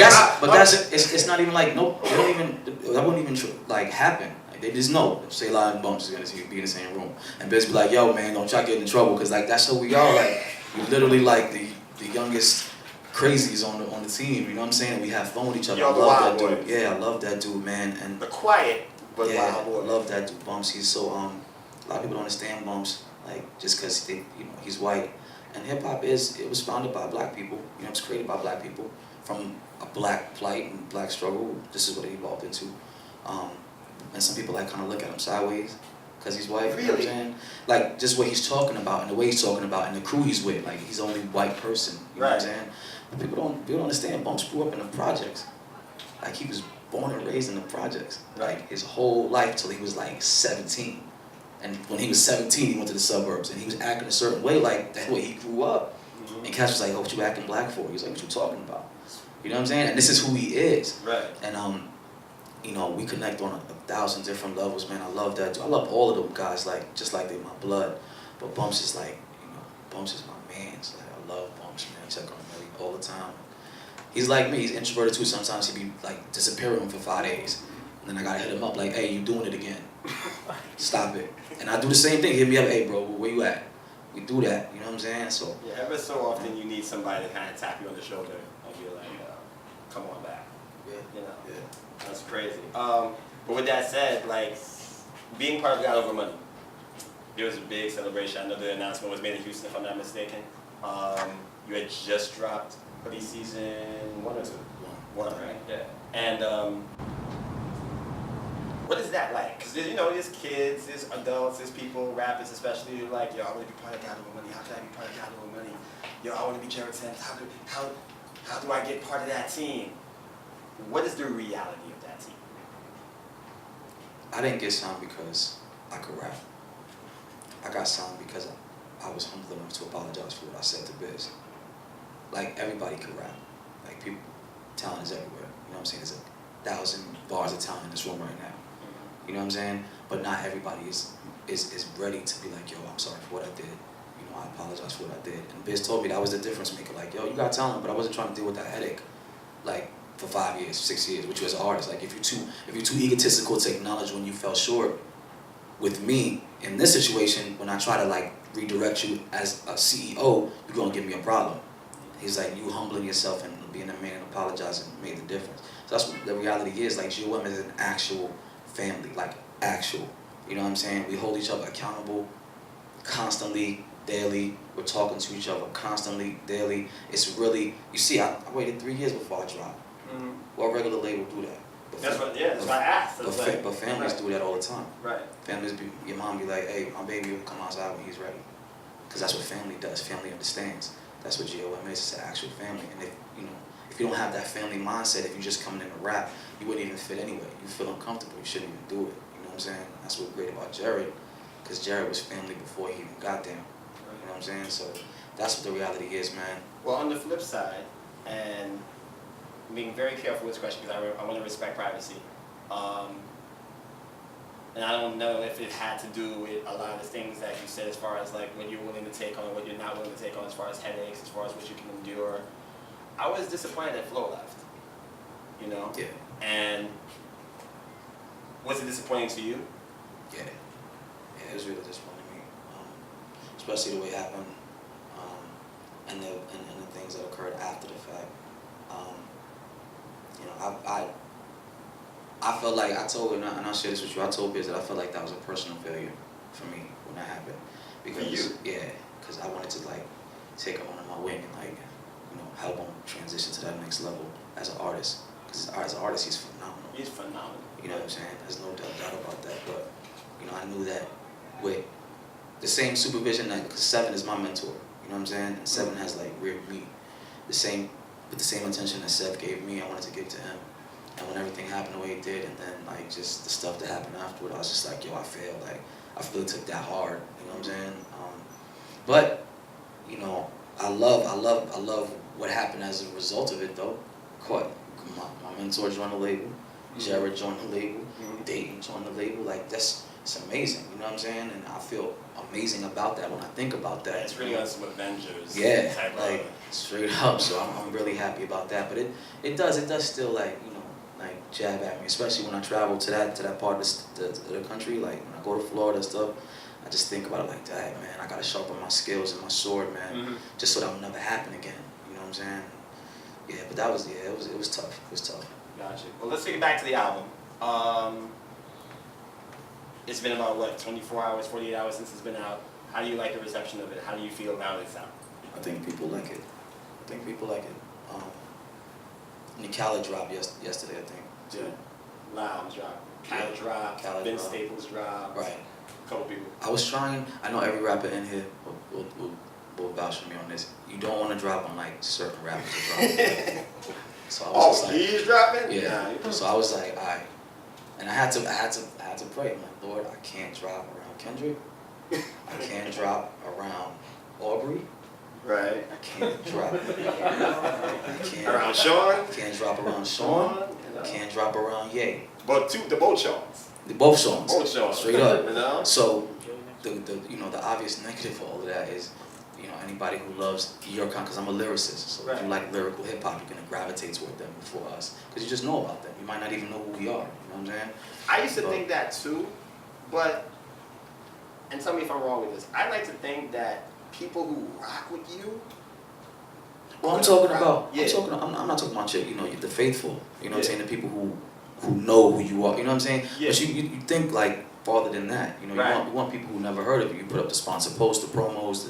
You know what I'm saying? You want to reach them people that never heard of you before. Absolutely. But if their focus is only on Kendrick, you know what I'm saying? Like, yo, I got my hip hop for today. I don't need no other hip hop. And it's a reality of it. Because I'm not gonna be egotistical enough to think that everybody on the planet knows Selah. Right. So, Khaled dropped. Khaled announced that he was dropping. Boy, And I was he just like, announced it. man, yo, I did all this planning, you know what I'm saying? And I thought about, I was like, he got this baby on the cover. His baby's mad cute baby over. Like, yo, I don't got a chance. Everything. Look how cute this baby is. It Right. doesn't matter how it's hot or not. This baby is mad cute, man. You know what I'm saying? And I was kind of, but I felt a peace though. I felt a real crazy peace, and I couldn't explain it. And I went on the charts, and like, mad people didn't like it. Like, mad people were saying like, yo, this is not good, blah, blah. And no disrespect. Yeah, no disrespect saying to Khaled, like, anybody's work ethic is their work ethic. Like, and not everybody's gonna dig your stuff. But I said that to say, one or two things can happen if you drop on the same day as a major artist. Right. First thing that can happen is it be dope, their stuff be dope, and your stuff gets swallowed up in the fray. Second thing is don't be dope and your stuff stands out because it's not dope. And people was saying a lot on social media, Memoirs of a Perfect World better than Khaled's album. And that was like amazing, like, yo, because that's what I want people to understand, man. CHH artists are phenomenal artists because of the path that we've chosen. Mm-hmm. We don't use profanity. Like, we don't use explicit content, lyrics. They can't do that. So if you have a situation where someone can do something that you can't do, but still accomplish what you've accomplished, right, who's superior? I heard you talking about You it know in what the I'm saying? documentary. Yeah. Like, come on, man, you gotta start giving us a little bit of respect. If you love hip hop for real, you can't listen to New Vision and not be like, yo, that was good. If you don't say that's dope, then you just hating. Right. If you don't listen to Free the Sinner or the Trey, you just hating. You know what I'm saying? And it's cool, you can hate, but admit that you hate and don't say it's because they not dope. Right. You know what I'm saying? Facts. And that's what I'm trying to get to the people. Like, yo, forget if you believe in God or not for a second, even though that's a more important thing. Forget that. If the rules of hip hop are you rap like this, you sound like this, and it needs to come off like this to be dope. If that's what the rules are, forgetting religious beliefs. All the homies fit into that category, so you can't say they're not dope because they followed all the rules. You know what I'm saying? So that's my thing. So speaking of dope lyrics and whatnot, so I'm gonna tell you, maybe again, I've only listened to the album maybe 3 or 4 times, so I'm sure I didn't catch everything, but this one particularly stood out. As soon as I get my phone back on, here we go. So you got a song called SCL2 with Dre and Kayla Stars, which was a nice surprise, by the way. I didn't expect that. I didn't see that coming. But there's a line, bro, that you said. You said, but now I be the illest and the greatest because I got my steps ordered like Black Mamba wearing flu games. I'll say that slow because I really want y'all to catch this. You know what I'm saying? Like, I need y'all to catch this because I caught it. I don't know if y'all caught it. I'll say it again. You said, but now I be the illest and the greatest because I got my steps ordered like the Black Mamba wearing flu games. I mean, if you're not a sneakerhead, you're probably not gonna catch that. Yeah. Does anybody know what the flu games are? Yes. No. Okay, for the uninitiated, explain that to them. Michael Jordan was in the playoffs against, I think, the Utah Jazz, was he? Yeah. And he had like flu-like symptoms, and he dropped like a ridiculous amount of points. But the sneakers he wore that game, It's called the Blue Games. Yeah. And the way I approach lyricism and punchlines, like, you know, the Bible is so great outside of just the truth because it's like manifold wisdom. Like there's so many layers. Every verse, every scripture has so many layers. You can read the Bible 24 hours a day, your whole life, and still not get everything. Right. Because there's so much stuff in everywhere.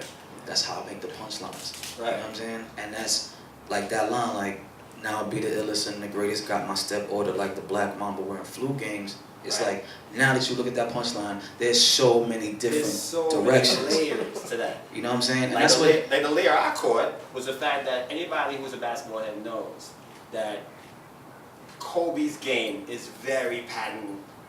Right. The Jordan's game. Right. So it's like steps ordered, Mamba playing in Jordan shoes, flu games, illest. I'm like, oh my god. And it's like, I make that line to express that, yeah, I'm nice, but I'm only nice because of who's telling me where to go. You know what I'm saying? And the line before that, you make everything connect in certain ways because it makes your punchlines last like forever. Right. You know what I'm saying? Absolutely. One line. So somebody could be listening to a line and listen to that for a week straight. And that's just a line on a 32-bar song, you know what I'm saying? But the bar before that is that I was wearing 2 4s in the coupe, man. So like, Kobe wore 24. You know what I'm saying? So that's what I'm saying. Right. That's what I'm saying. But that song was, anybody familiar with the Maybach music series, Maybach 1, 2, 3, 4? Yeah. That's what SCL2 is. It's an exhibition for the public of lyrical artistry. Like I'm gonna have like 8 of those. The first one I did was with KJ52 and Riggs. This one is with Dre. The next one will be with somebody, because I want people to understand how dope lyrically people are. You know what I'm saying? And that whole joint, Dre went crazy on that joint too. Like, listen to Dre Murray's verse on that shit. Yeah, it's crazy. It's Even crazy. KJ's verse from that mixtape, I was like, people saying that's one of the best verses I've ever heard from KJ. Totally is. You know what I'm saying? It totally is, yeah. So that's what I'm gonna do. SCL3 is gonna be something else. SCL4, you know, and I want it to turn into an all-star game for us, man. Like straight up. I'm gonna throw these dudes on one day if they keep up what they doing. You know what I'm saying? Keep blowing me away like that. Put me in a position where I have no choice. That's what we gotta do to the public. Like we gotta give them no choice. These guys are too dope. We gotta listen. You know what I'm saying? So that's what that was Speaking about. of dope MCs,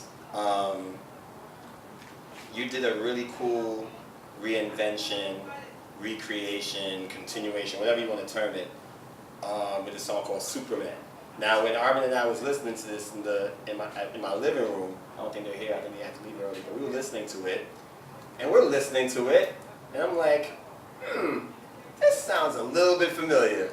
That if anybody's an Eminem fan here, you know Eminem has a record called Superman. Correct. Right? And we were like, literally, but the cool thing was that you just, like that's why I said, it's not a remake per se. It's like your own take on it. Because even with M, when he was talking about it, he was like, yo, I can't be your Superman. I know you look at me, I know you want me, but I can't be what you're looking for. And in your own way, you're breaking down that same concept as well. So why did you choose to do that with that record? It's just literally for the same reason on a Christian side though. Like 'cause a lot of people say stuff to you when they think you're dope. And then you know they pay you respect, like yo, you're dope, I love your music. And some kids, you know, used to come to me like, yo, so like you're my hero, stuff like that. You get that, you know. Once you have big brothers like I do, you constantly deferring to God, like it's almost robotic now. Praise God, praise God. Like you just look down and say praise God, because you know saying anything else to get you in trouble. You know what I'm saying? But isn't that weird though? Like, do you feel like you have to say certain cliches, Christian no, things to yes and no, yes and no. I mean, I think you know, my problem is ego. Like my problem is pride. So I do the robotic deference because I need that. Now, if you don't have that issue that I have, you could be like, well, thank you, brother. As long as you keep in mind that it's God who's making you dope. You know what I'm saying? But with me, I need constant reinforcement. Selah, you are not that nice on your own. Stop. You know what I'm saying? And that's my personal struggle, so that's why I do that. But with Superman, it was just like, I told this kid one time, he's like, yo, you my hero, Selah. And I was like, yo, I got down. I was like, yo, I can't be a hero. He was like, you know, he looked at me crazy. Like, I was like, I'm gonna let you down one day. Like I'm gonna do something, say something, make act a certain way. That's gonna make you be like, wow, like that's my hero. And that's because I'm flawed. I'm not perfect. Christ should be a hero. Let God be it. He will never fail you. He will never let you down. I can be somebody who you look up to, but I cannot be a hero. You know what I'm saying? And that's what Superman was. Like, don't think nothing else can save you from whatever you feel it negatively other than God. Rap can't do it, money can't do it, nothing can do it but God, and that's what Superman was about. Gotcha. I'm going to shoot you like maybe a couple more questions before I let the audience ask whatever they want to ask. Trying to follow the order in my head. Oh yes, fuel. Let's talk about fuel. So this is what I did. And I told the guys who knew I was going to interview and hear the album.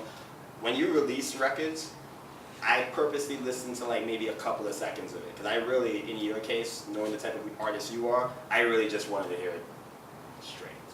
Like, I feel like since your songs are not all over the radio yet, I am afforded the luxury of just put it on, listen to it, get a vibe. So, but I did catch a couple of seconds of Fuel. I was like, yeah, this is crazy, I'm away. Then I heard the album, heard Fuel in its entirety, then I watched the video, finally. And that whole thing about, has anybody seen the video for Fuel? Yep. Mm-hmm. Nobody's names came up in the video, right? No? All right, for those who might be like, what is he talking about? There's a lot of commentary, like social comments, social media comments on, you know, Selah's garbage, what is this, or this track is garbage, I have faith in you, what is this, and your whole thing was like, yeah, give me the negativity, I need this. Give me whatever adversity you got, I needed that. You know, that's, you know, there was even a part, which I love, the line that really struck out to me, which I thought was funny, where you said like, I need to see at least a comment before I agree to rap. I'm like, you know what's heartbreaking, what's dope and heartbreaking about Fuel is that, look, everybody's entitled to their opinion, everyone, whether it's good or bad. Execution is what the difference is. Like, I can say, Quest, I'm not really feeling this without saying, Quest, I hate your guts, jump off a bridge. right. You know what I'm saying? Mhm. And I think people forget that. But the heartbreaking thing about Fuel was, I made Fuel exactly 2 years ago. Doesn't sound like it. Now check this out. I made it 2 years ago, right? Mm-hmm. When I was rapping about what was happening back then. When Biz was making a video, and he put those comments up, those comments was from Cliche, the Cliche video. Mm-hmm. Which I figured. People thought that Fuel was a retaliation to Cliche. Like, people was like, oh, I was angry at what people said about Cliche, so he made Fuel. No, I made that 2 years ago. But the mindset of CHH is so predictable in that manner that it's applicable even though I wrote it back then. I could have wrote Fuel 10 years ago and dropped it, and I still would have had people be like, oh, that makes sense, because that condemnative mindset within the genre is so real, and it hasn't moved anywhere. Mm-hmm. So people's like, I was like, yo, I didn't make that. I'm not responding to fans in a song. I'm not gonna make a song to retaliate. Like, y'all serious? Like, nah. It's just that this has been going on consistently for so long that it doesn't matter. It still works. It felt like you know a continuation from like when Dauphin dropped the cover art, I Had Enough. But what's funny is that Dayton didn't write Had Enough for those people either. But it was just applicable because it never changed. Like, people hate the way they do, and it just always bugged me out. I don't know, have you ever seen the Batman where Morgan Freeman is talking to the Batman's accountant, and the accountant's trying to like blackmail him, like, yo, I want $10 million every year for the rest of my life, I'm gonna tell you about it. He's like, yo, so this guy beats up people, crime fighters, and you're gonna blackmail him? Is that smart? And it's like, I'm looking at the comments and I'm like, yo, people like, yo, we want that street Selah back, we want that, you know, the shooter back, blah, blah, blah. I'm like, yo, what you want?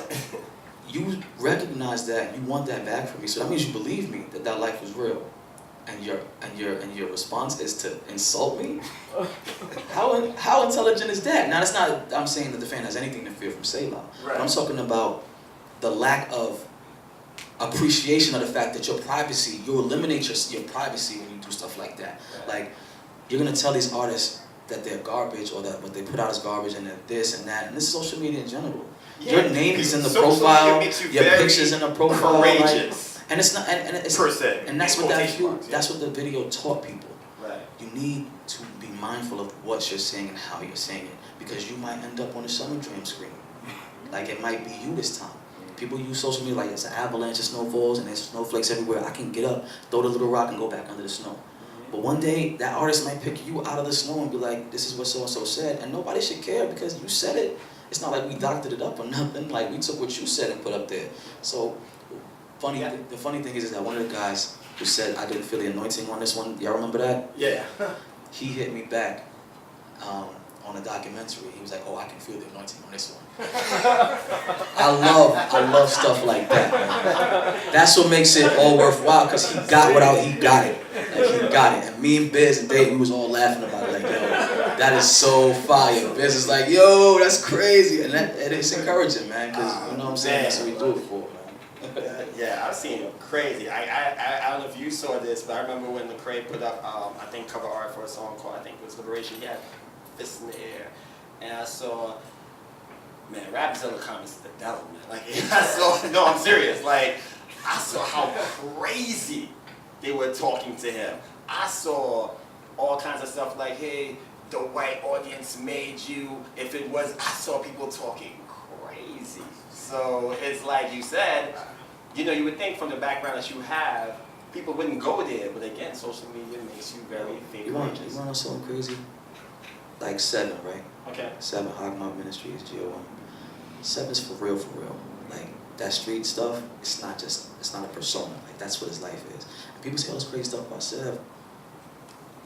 You have your name and picture on your profile, and your address, and you're posting where you're eating lunch, and where your family's eating. You, as a father, as a husband, right, provider, protector, why would you roll the dice like that? We're humans too. And that does not mean anything for the fans. It doesn't mean like Selah's coming to get you. Believe me, I don't even care. And none of us do. But I'm saying, why would you roll the dice anyway? If you really are in that role that you should be as a man, right, why would you say this to this man that you've never met? Because we're discipling our fans in a lot of ways. My inbox is always full with questions about the Bible, and I answer every single one of them that I can, because that's my mandate as a man of God. I need to help you or give you to somebody who can help you. right. Not all of our fans are seasoned Christians. Some of them are baby Christians. Yeah. A lot of them is from the hood. Mm-hmm. I've gotten messages like, "Yo, Selah, I know where dude live at. Tell me what to do." And I'm saying to him immediately, "We don't operate like that, bro. This is love. He's entitled to his opinion. This is not what we do. This is not how we are." But think about that. Mm-hmm. Think about the gravity of that. It speaks to that thing that you talked about earlier when you said, "Yo, I'm just gonna go knock out this guy." You know what I'm saying? I don't even know the guy, but I'm just gonna ride you because I believe in you that much. And you think he just got saved a week ago, and before then he was shooting dudes on the block. So now he's met Christ through 7 or Selah or Bizzle. Right. And he's like, "Yo, they're trying to beat up the guy that brought me to Christ. I gotta defend him. And I'm around the corner. Yo, tell me what to do." That's the reality of it. That's what we get that all the time. Right. But we know that's God is looking to see what we do with the power and authority that He's given us. And it's a constant interview session. You know what I'm saying? For the next step. So we can't fail that interview.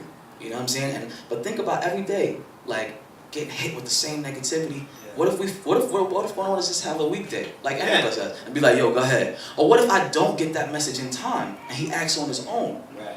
All of that could have been avoided by you just being like, "Nah, I'm not feeling that joint," instead of the paragraph of obscenities that you said. You know what I'm saying? And the social media has desensitized and in some cases eliminated some of our intelligence when it comes to like, yo, what the future could hold, man. Be mindful, be careful, man. Be careful, yo. Like, for real. I don't do social media like that outside of hip hop. Like, y'all see, I don't be like, "Yo, eating a salad." You know what I'm saying? I don't be doing that. Nah. And that's no knock on nobody else. The thing about your social media, for anybody who follows Selah on Instagram, he doesn't necessarily put up a bunch of selfies or personal pictures. It's very rare, but he is dropped. But you are getting to know him because you see what he feels about certain things and the knowledge he'll show her. And that's not to knock nobody who does that. Like, feel free everything. Everything is fine. has their own identity. Everybody should have their own identity. Keep in mind, the internet is the internet. It's everything. You know what I'm saying? Mm-hmm. So like, if you're not prepared for that level of altercation and intrusion, just use discernment. You know, and I think that's what Few was teaching the public. Right. Love this author. Yeah. Love it, Becky. Maybe 2 more questions. So, obviously, the songwriting is because we talk about bars a lot, but just because you're great as a lyricist doesn't mean that you're a great songwriter. I feel like you've grown with every project as being a great songwriter. I think it's really important. And the production, I feel like KP with they really, you really took the album making seriously. Yeah, I think, Tone's yeah, I mean, I saw the documentary that you did, and I think you were very honed into the fact that this needs to be what this is, and not what We Own the Night was or the Hoodie Season series was. One song you wanted me to listen to particularly was Uriah, States of America. You texted me, you was like, listen to this record. I did. That's probably that's the most complex song I've ever written in my life. Yeah, because I'm still trying to get stuff off it. God spazzed on that joint. Because I'm not that smart. Like, the way that joint is structured, the name is bars. Like, Uriah, States of America. I mean, if y'all don't know the story of Uriah, everybody here knows the story of Uriah pretty much, right? You think about that, and when God gave me the concept, I was like really hesitant because it's too big of a task, like, to write this. And then I finally yielded. The same way that Uriah and David interacted is the same way the colonials and the natives interacted. And Bathsheba for Uriah and David is America for the natives and the colonials. So it's like, I'm looking at the parallels and I'm like, yo, it's the same thing. And Bathsheba is the world we live in, is the country we live in right now. And it's very rare that rappers cry out on behalf of somebody else other than someone they can relate with. Like a black rapper will be like, yo, look what they doing to black people. Right. It's very rare that a black rapper will cry out on behalf of the natives. Like, these people were destroyed horribly. This is where they was before everybody. And we're enjoying the fruits of their destruction every day. And I don't know how many of us think about that. Yo, it's funny you say that because I was having a conversation with somebody and I was talking to them about the whole idea of the Holocaust. Yeah. You know what I mean? Like, and how I was talking to a coworker and she was telling me that how she still has stomach pains based on anxiety that came from its generation. Yeah, and I think we have to become more conscious of people's pain outside of our own experience. It's easy for us to connect with the Philando Castile situation and stuff like that because that's us. That's us black people. Or some other injustice in this country. But who thinks about the natives? Like, who really thinks about what they had to endure? You know what I'm saying? And I'm driving here, I'm going through these streets, and it's like it's a result of their removal. You know what I'm saying? So I'm like, yo, it was good. It was healthy for me to do that. What brought you to that place? Or what got you thinking about that? No, I was telling you God, 100%. Because I wasn't thinking about anything else like that. You know what I'm saying? And he told me when to do this, and I actually did a visual for that. And I can't wait for y'all to see the visual. What's the video for that? Yo, that video is crazy. Eshawn Burgundy shot it. It's crazy. Yeah, I'm sorry, Eshawn. I can't wait for y'all to see that video, bro. As we were shooting, I was like, because God showed me what to tell him to do. And I'm like, yo, this is what I saw. Like, this is what God showed me. And he executed it perfectly. Like, Norman is great on that. Vocalist. Yeah, Norman definitely killed that joint. And I'm so grateful for that song. Like, I want y'all to listen to that song and really think about the entirety of what it is. Because we're operating on stolen property. Like, we live on that. You know what I'm saying? And you think about how it feels imagine somebody stealing your kicks and then wearing them to your house. You know what I'm saying? And pull up. And eating dinner at your table. You know what I'm saying? Eating with your fork. You know what I'm saying? Like, it's crazy. Right. And I just want people to really consume that record and really think about it, man. Like, let's get conscious of other people's pain, man, other than our own. Speaking of shoes, I dare anybody to try to rob something from you. So you're a phone guy, obviously. Since I've known you, I've seen at least 6, 7, 8. Phone guy. Why phone positives? You know what? Jordan's just creased too quickly for me. Cause I got a wide This foot. is real sneaker tech talk right now. Like, Jordan's creased. I got a wide foot, and phones like short of getting shot in my phone. It's not doing nothing to it. Nice. You know what I'm saying? Sturdy. Sturdy. I mean, but believe me when I tell you, I've definitely been delivered from the spirit of phones because. Or just the spirit of sneaker access. No, because I'm looking in my room and I'm seeing 40 pairs of phones, and I'm thinking about like what that could equal as a grown man. Because that's when I'm young, I'm like, yeah, I'm getting a new one.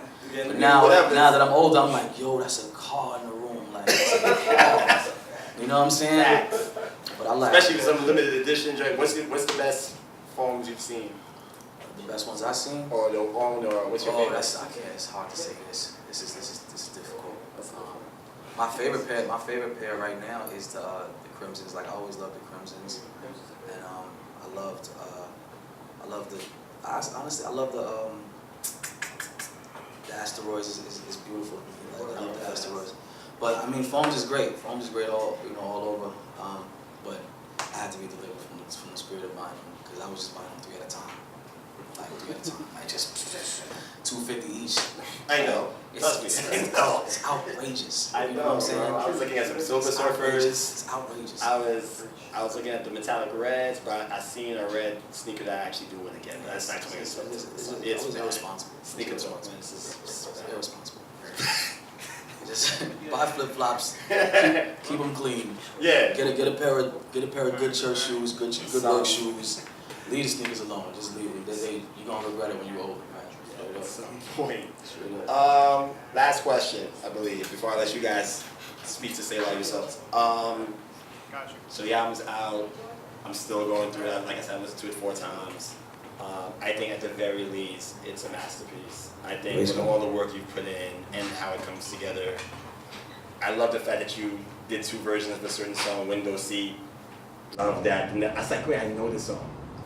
Oh, he did this before. He just flipped it. But overall, the record is just, it's what we expected. It's what we wanted to have, and even more so. Where do you think Memoirs of a Perfect World belongs in hip-hop? What do you think where it belongs, and what do you think its purpose is? Its purpose is to just say thank you for waiting. Its purpose is to say thank God for the gift that He gave me.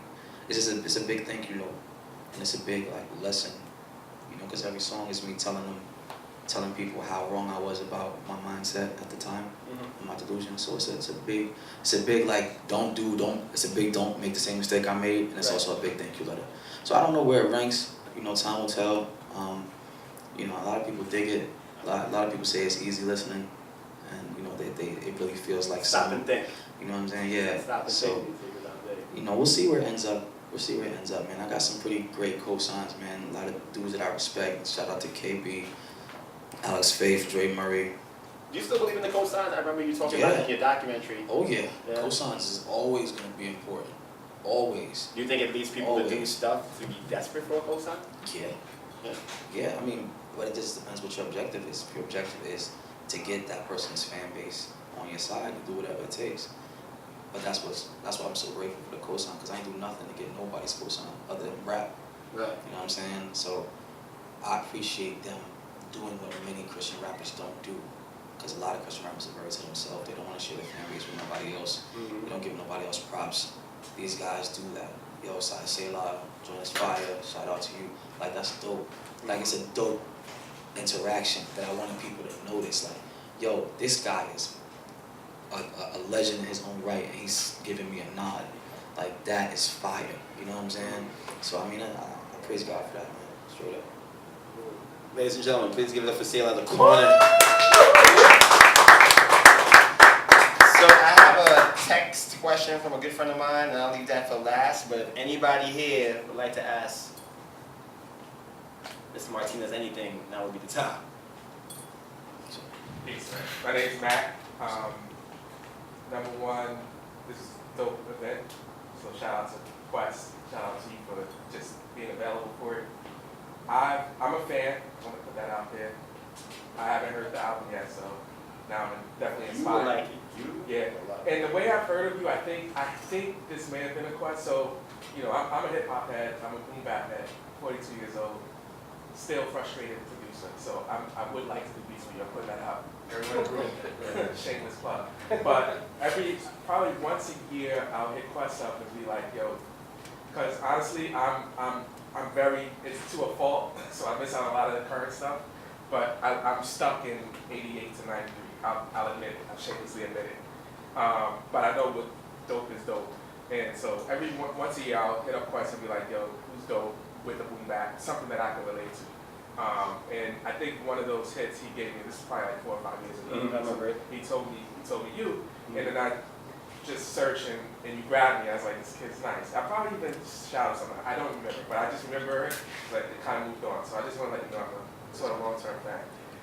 The question I have for you is, just being on the road, being an artist, which is a dream for many people, probably half of us in this room.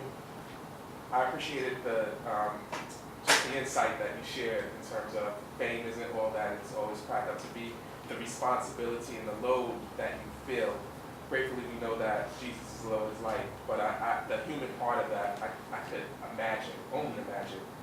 How do you, are there things or systems that you put in place to refill yourself?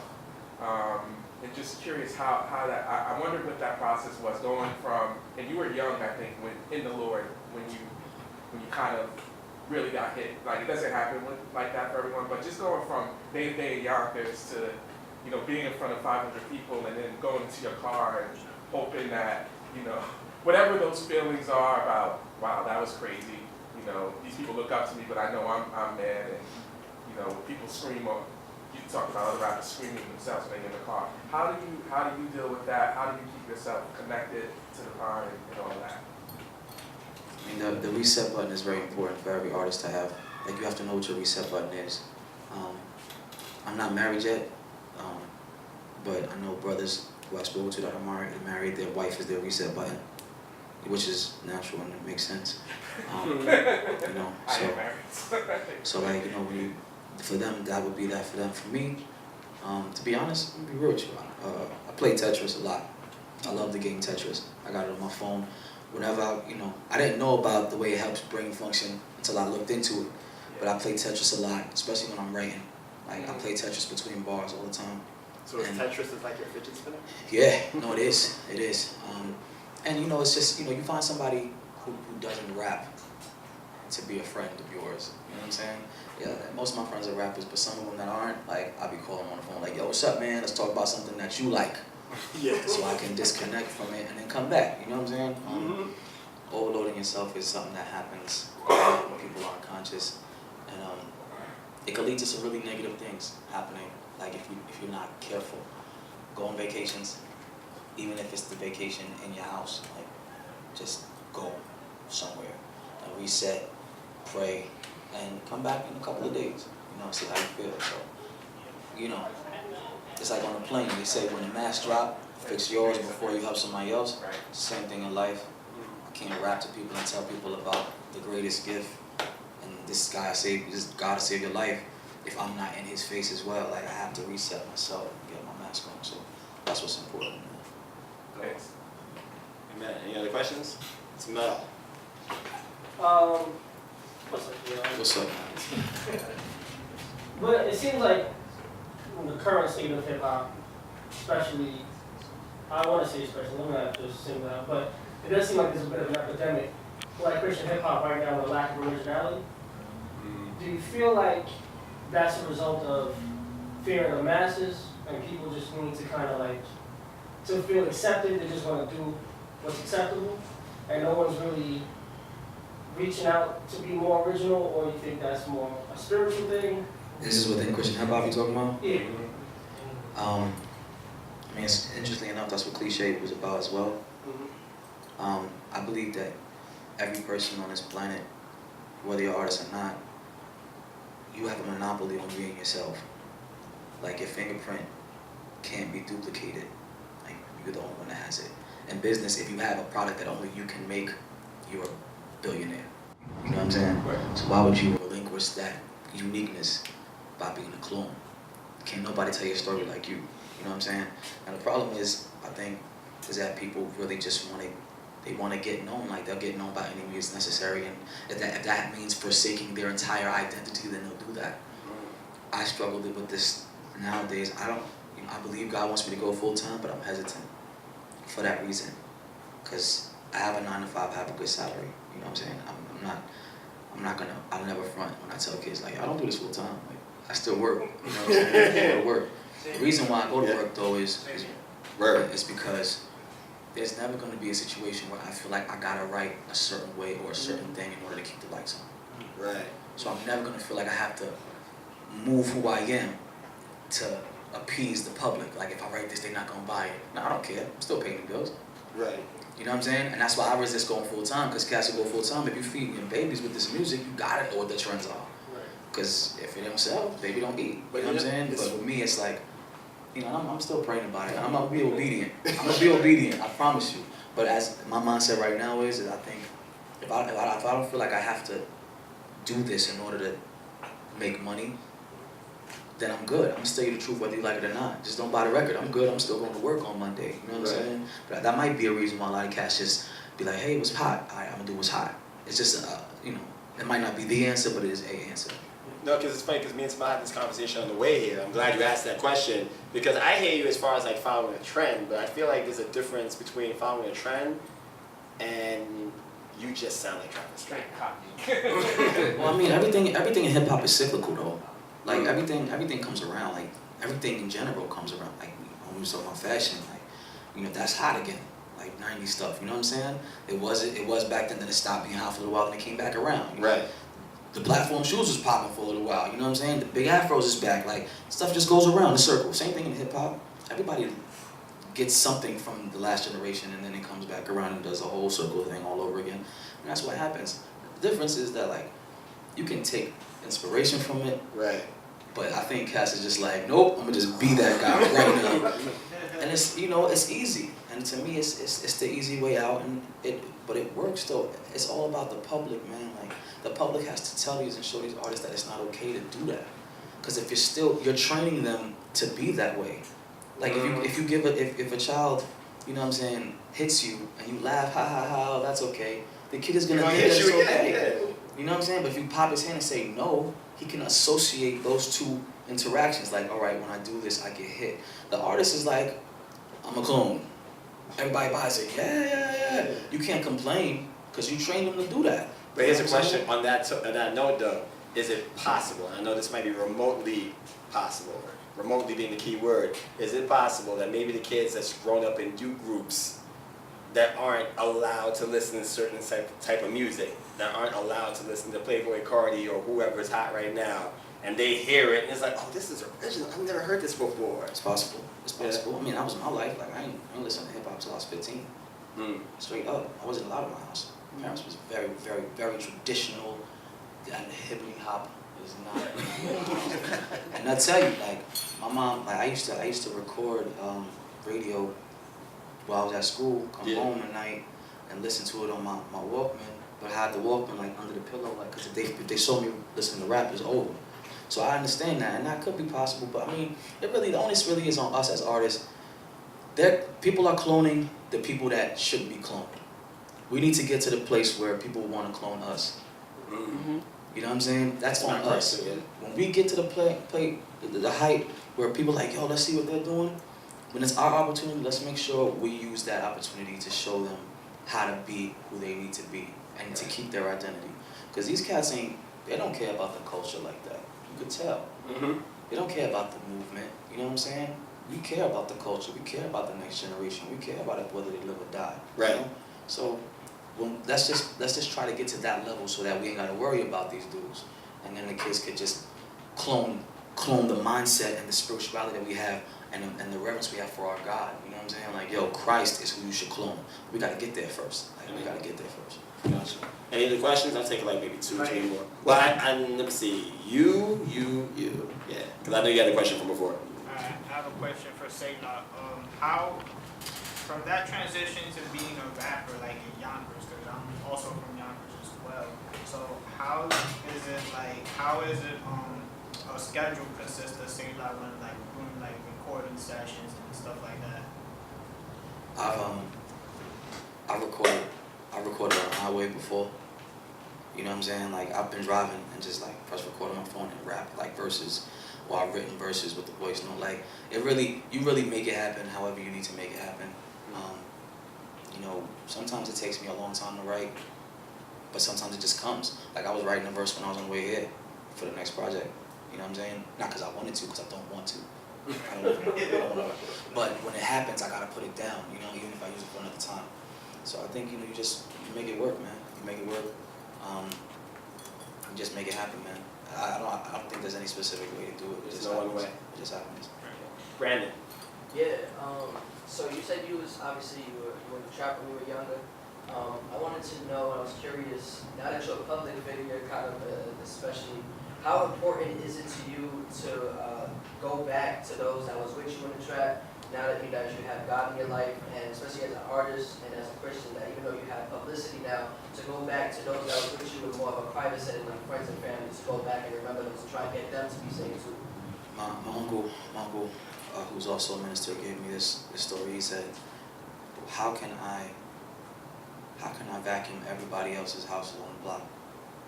If I vacuum everybody else's living room on the block, and my living room is horrible, how much sense does that make? Like, my house ain't clean, but I'm going to clean everybody else's house.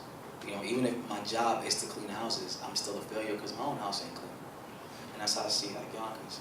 Like, I'm minister all over the country and stuff like that.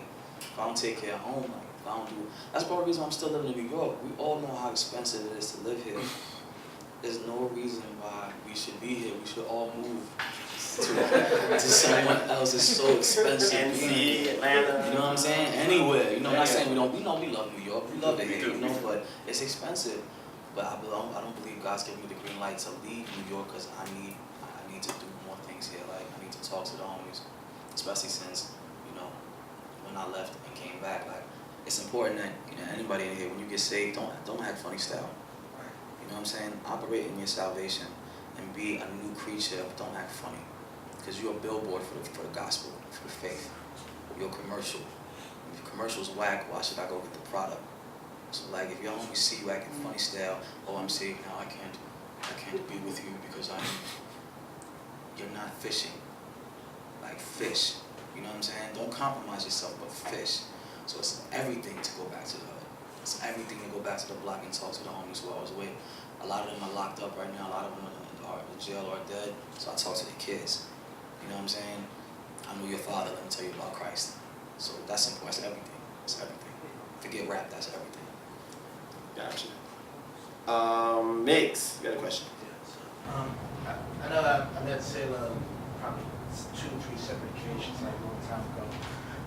I used to remember when Conquest made a breaking news about that you signed with God Over Money, and I'll be honest with you, like, I haven't heard any of your music, but you know that it took you 3 years. But the funny thing about it was like, I stopped listening to Christian hip hop music. I stopped supporting it for like 3 years for minor reasons, because some of the stuff, like, I don't even want to get into it.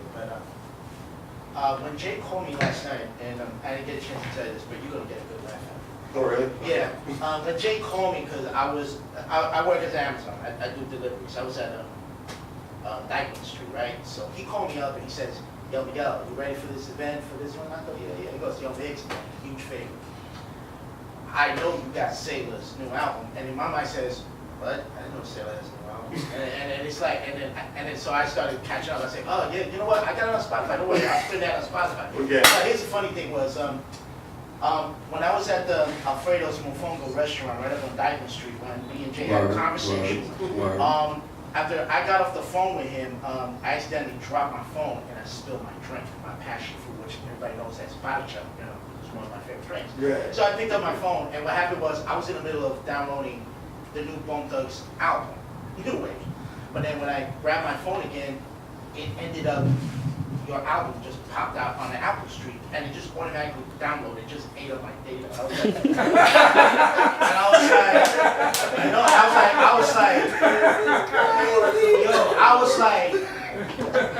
was like, Jay I was just like, wait, hold up. You just told me about a new album. I didn't even know. Like I said, you know, because like I stay away. It's aggressive ministry. Aggressive. Yeah. So then what happened was, you gonna count on my it was supposed to download the Bone Thugs, but it ended up with yours. So I was like, I was at a point where I was like, man, you know what? I'm gonna hear the event, but then something tell me was like, Miguel, give this man a chance, please.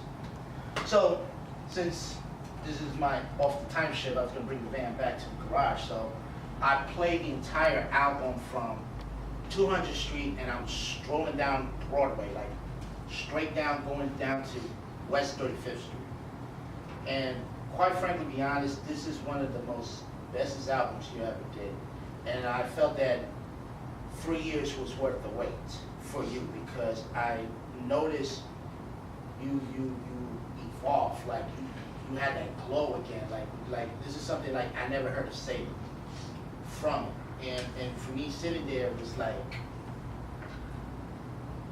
maybe I should be considered, because sometimes I have a habit of, I don't want to get involved with it, because there's a lot of, like you said, there's a lot of Christian hip hop rappers, some, not all, that when they preach the gospel, when you meet them in person, they're totally the opposite. You know, like every time I want to get out, they always pull me back in. Al Pacino. Yeah, like in Godfather 3, like, you know, I want to get out, but I get pulled in, you know, like with anger. So I listened to it. It was like the production was phenomenal, and I was surprised when you did a song with Kayla Starks. That blew me away, because this young lady found me on Facebook, and you know what's funny about her is, like, she told me, this happened last month, when she told me, I need a DJ for Austin, Texas. So she hit me up, and she thought that I live in Texas. So I'm like, no, I'm not living in Texas, bro. I live in Brooklyn. Do you know any DJs who's in San Antonio, Texas? So I introduced to this young lady who hosted U3 Radio, where she does interviews for unsigned artists and Christian rappers. So I linked up with her, and the rest was history. So I just want to say to you, is like, I salute to you your new album, you know, and it's very original. Like how you throw line for line, and it's like you never lost a step in every track that I listen to. You never lose a step. Just Appreciate you. very spiritual. Thank you. But my question to you is there any Christian hip hop artist that comes to your mind who you want to work with? Like the only one artist. I'm not talking about various. Like one artist in particular you can think of right now. Say it. One artist. One artist. I'll say two. They gotta be alive. I mean something that's Solomon. I need to be in the booth with Solomon one time. Solomon's star. Nah, King Solomon. Man, that's the greatest songwriter of all time to me. King Solomon.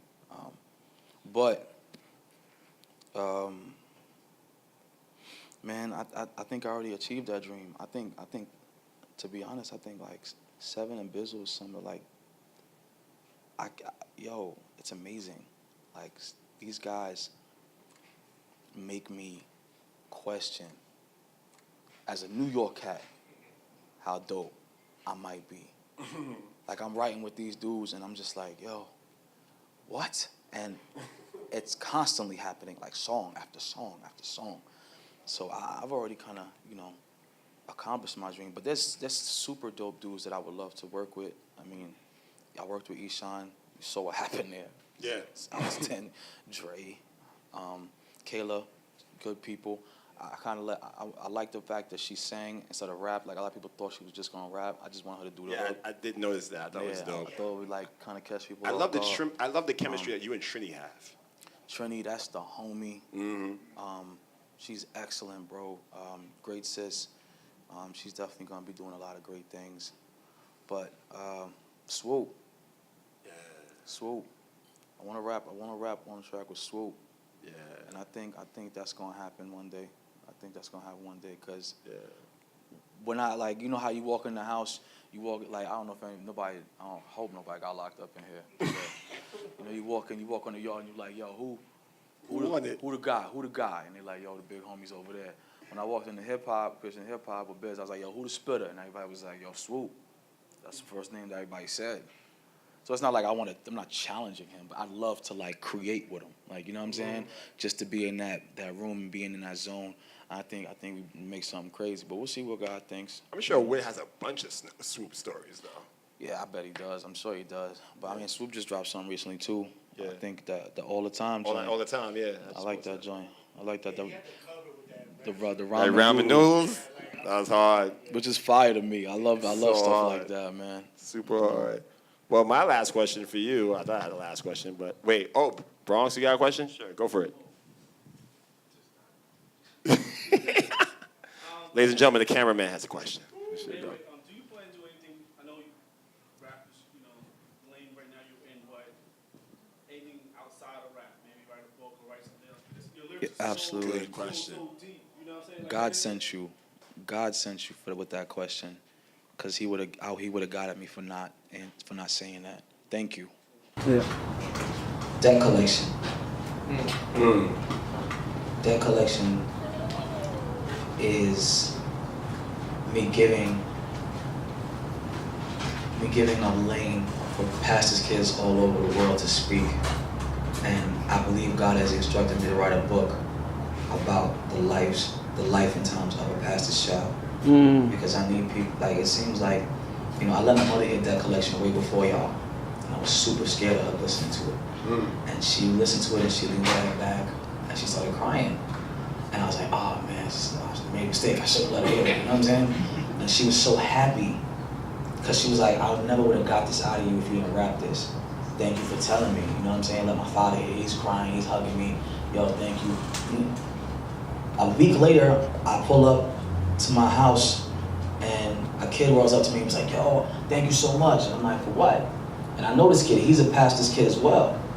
For what? He's like, oh, you know, my mother's a pastor. He's like, yo, your mom set up a conference for pastors' kids, like a seminar.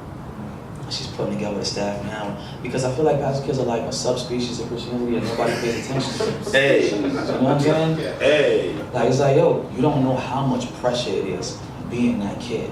Like, it's tremendous. It's a lot. I'm an introvert. I know how to be quiet because I was trained to do that. Not from my parents, but from my own experiences. If I talk to this member of the church about what I'm mad about, all of a sudden it turns into a whole thing about my parents, how my parents aren't raising me right, or some of people treat you badly because they're not feeling what your parents said on a Sunday in a sermon. I knew. Yeah, that could happen. All the time it happens. So I made that collection to show people the sacrifices that PKs make. And I'm definitely gonna write a book about that, man. Thank you for asking that question. That's a major thing because that's a ministry thing that I really want people to like. If whoever's gonna help me with that, I want them to be 100% dedicated to it because I'm 100% dedicated to that. Because PKs all over the world leave the faith because of what they experience in churches. Like cats, you know the reputation pastor kids have. Oh yeah, you bad as a kid. You know you do bad thing. Why is that though? Why do so many PKs have that reputation for having bad behavior? A lot of them is them lashing out at what's been happening to them that you never know.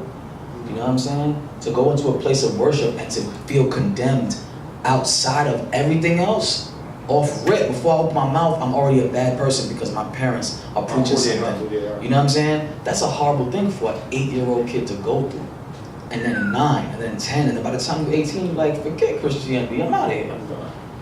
I want to build a home, almost like a rehabilitation zone for pastors' kids, just so they can know that we know you exist and we want to help you through this. You know what I'm saying? And I'm definitely gonna write a book. That's definitely a lane that I'm talking to God about structuring. But yeah, that's gonna happen. That's definitely gonna happen. I think we'd all read that book. I think, possibly. I'll take one more question if somebody has one. I think I saw a hand though. Yeah. Okay. What inspired the album cover? Good question. The album cover is in ink black. I don't know if anybody's familiar with ink black. It's no set image. You just literally throw ink on a piece of paper, and whoever you're in front of, psychologists use it a lot. Whoever they give it to, based on what you see in the picture, determines how you see life. So some people saw moths, some people saw angels. You know what I'm saying? It's all about your perspective. What does your perspective tell you the picture looks like? And that's what the album is. It's about perspective. When people ask me what that was all the time, I'm like, yo, what do you see? Tell me what you see. Because based on what you see will tell me how you think. My album is an ink block. It's about my perspectives, my perceptions, what I saw life as initially and then at the end. Because if you remember, my first song is Memoirs, right? That's the first joint. My last song is Amnesia. So like, this is what I thought it was, and at the end, I no longer think that because I don't remember that. I left that alone. You know what I'm saying? But you see how my perspective changed throughout the album. So that's what the ink blot is. Like, yo, life isn't always about, you know, what it is and what it isn't. Like, the Bible is black and white. Humanity is very gray. You know what I'm saying? The Bible is, this is what it is, this is what it is. And that gives us our structure in our gray state. Because we're fickle. We're like, the Bible is a rock. We're like water, like fluid. Like we leak over here, we messed up over here. The Bible is what gives us a backbone. We're jelly without it. So that jelly is what that imbot is acknowledgement of like, yo, everything ain't what it always seems. Like, look at it from somebody else's shoes. And that's what that imbot is about. Thank you for asking that question. Great question.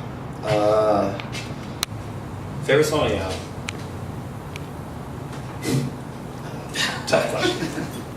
Introvert. Yeah. Just because it's fun now, but it wasn't fun in the beginning. But it's really fun to listen to now. Like, I just love listening to that it. song, man. I like listening to Tell it. you, me and Armin have to face, like, I love that song. and my last question for you before we close out. Who artistically inspires you now? They don't have to be rappers. Like who's somebody who blows you away like you might blow somebody else away? Artistically. Right now? Yeah. My younger brother. Right now, my younger brother is my hero right now. He just became a district attorney in Westchester. Yeah, I did see that. And I helped mold him when he was younger, as any older brother does. But like to see him go to college, graduate, go to law school, graduate with distinction and honors, first job off the stage, district attorney, and then like he's buying like a car. And it's like looking at him, I'm just like, yo, I'm not a parent, but I kind of feel a little bit of that. Like, yo, that's what this is. Like that's what it feels like. Applaud that. And when I look at him, I'm just like, yo, man, it's so inspiring to see him struggle and to see him blossom into this wonderful young man that he's become. So when I look at him, like, I just get super inspired, man. Like it ain't even on some musical stuff. Like it's just, yo, man, that's me. Like that's dope, man. Kind of takes me back to the end of Anthemic when you talk about where's the applause for the woman who waited until she was married to lose her virginity. Ain't no applause for that. Why, man, Flint, Michigan still ain't got clean water. Yeah. You know what I'm saying? And that's what's like, yo, we caught up in all this nonsense, but there's stuff that really needs to get taken care of. We don't got time. My homies used to want to go out and club and stuff. I'm just like, yo, for what? We ain't rich yet. Like, I'm too thought driven, analytical. So I'm gonna be at the bar on the dance floor, and I'm like dancing, but in my head I'm like, yo, I didn't earn this yet. Like, what am I dancing about? I gotta grind tomorrow. Right. What am I partying for? And it would just take all the fun away from it. That's how Anthemic is like, yo, what are y'all wilding about? There's stuff that really needs to be done, man. So yeah, man. But yeah, my brother blows me away, man. Shout out to my little brother, man. Sure. Well, bro, thank you so much. Is there anything that you want people to know about what you got going on in the future? The album's out, Memories of a Perfect World. It's on iTunes, Apple, Spotify, etc., etc. Do we got shows to look forward to? Is there an album release? There's gonna be shows. There's gonna be tour. There's gonna be all that, man. Listen to the album. I buy the album. Yeah, okay, buy the album, but I buy the album for it. But give the album to people. I don't personally care if they don't buy it. Like if you know somebody can benefit from this album, give it to them. Give it to them. Like make sure the message gets out about what we do and who we represent. You know what I'm saying? Yeah, buying an album will put more money in our pockets and stuff. Yeah, I'm not gonna like negate that in front with y'all. Like, all right, yeah, it'd be great if you buy it, but if you can't, if so and so you know is never gonna buy it, copy what you have and give it to them. Spread out the message. It's not gonna make me feel any kind of way that somebody listens to Jesus is Lord on my album and they didn't buy it. I'm not gonna care.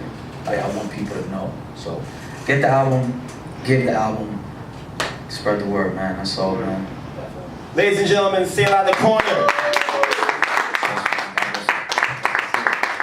Rich, why don't you come up? I don't know if you have anything that you want to end with, say. Rich Dauphin's a legend. Y'all know that, right? Yes, sir. I know Rich Dauphin's a legend. Rich will be sitting across from me soon. Believe me. As soon as his album is done. He's another one who stays his Rich is a legend, man. Yeah, the situation situated. But yeah, for real. Follow Selah at I Am The Corner on IG. His album is out. Please support that. It's a brilliant piece of work. It's well worth the wait. A lot of times we complain about the state of music. We see the XXL freshman cover and go crazy and write think pieces about why this is so wrong, but we never like celebrate or talk about what's right. And what's right is right across from me here, and I think we should celebrate and push that more, especially not because of the artist he is, but what he represents and who he represents. So please support him. Tell a friend, tell a friend, tell a friend about what he's doing musically. And I thank all of you guys for coming out. Please give it up for the Trade for their performance today. Smashed it. Bodies on the floor. Please give it up for New Vision, who smashed and touched the stage. Also give it up for DJ Miggs and the ones and twos, always faithful.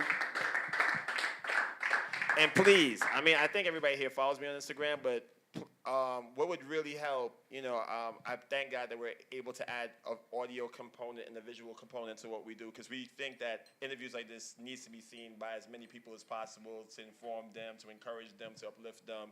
But yeah, next time we have a conversation series, definitely spread the word, get the word out, encourage people, artists especially too, to come out, because a lot of times we feel like we know everything as artists and you don't know everything. This is a learning experience, you know? Shout out to Quest, because a lot of y'all may not know this. Me and him go back further than me and Why Not. And he may not, he know what I'm talking about. I know what you're talking about. Quest is the reason that, almost the reason I exist right now. And it's kind of surreal that we here at my first album, because I met Quest a long time ago. My man's had a show in Mount Vernon, and I went there, and it was empty. Totally empty. And my boy Lenny was hosting, and he knew I rapped. And I got up there, and I rapped my little joint. I didn't expect to. I rapped something light, because I didn't feel like doing it. And Quest got up and rapped. And then my man was like, yo, y'all two come up here, man. We just went bar for, like, 4 bar for 4 bar in the joint. Almost like a battle, like, you know what I'm saying? And it was cool, it was dope. Why Not was DJing the event. The only reason why me and Why Not linked up was because of what he saw me and Quest do. So, like, in essence, like, if he wasn't there, I wouldn't have met Why Not. There's no hoodie season, there's no GO1, there's no right now. So shout out to you, man. Like, that's a guy, man. You take those chance encounters for granted, but you just never know what you're setting in motion. Yeah, man, this is crazy. It's like being here, it's like, yo, like, you know what I'm saying? Like, you're like an uncle in my rap career. Like, I'll take it. I'll take it. Oh, you had a question? Go ahead, Lee. Can I see y'all go bar for bar right now? Man, I'll lose right now. I can't do it. I'm done. It'll come though. We owe each other some music, yeah, so we do. At some point we're gonna get it in. But no, for real. Thank y'all for coming out, man. He's gonna hang out for a little bit.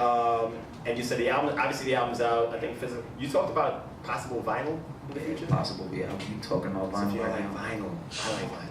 That would be crazy. Yeah. Especially with the album cover. Woo. Yeah, that's gonna look. There'll be physical CDs and stuff, but we be playing with the vinyl idea right now. I'm trying to make that happen. So I'm gonna pray you make this rap with this. Yeah. No doubt.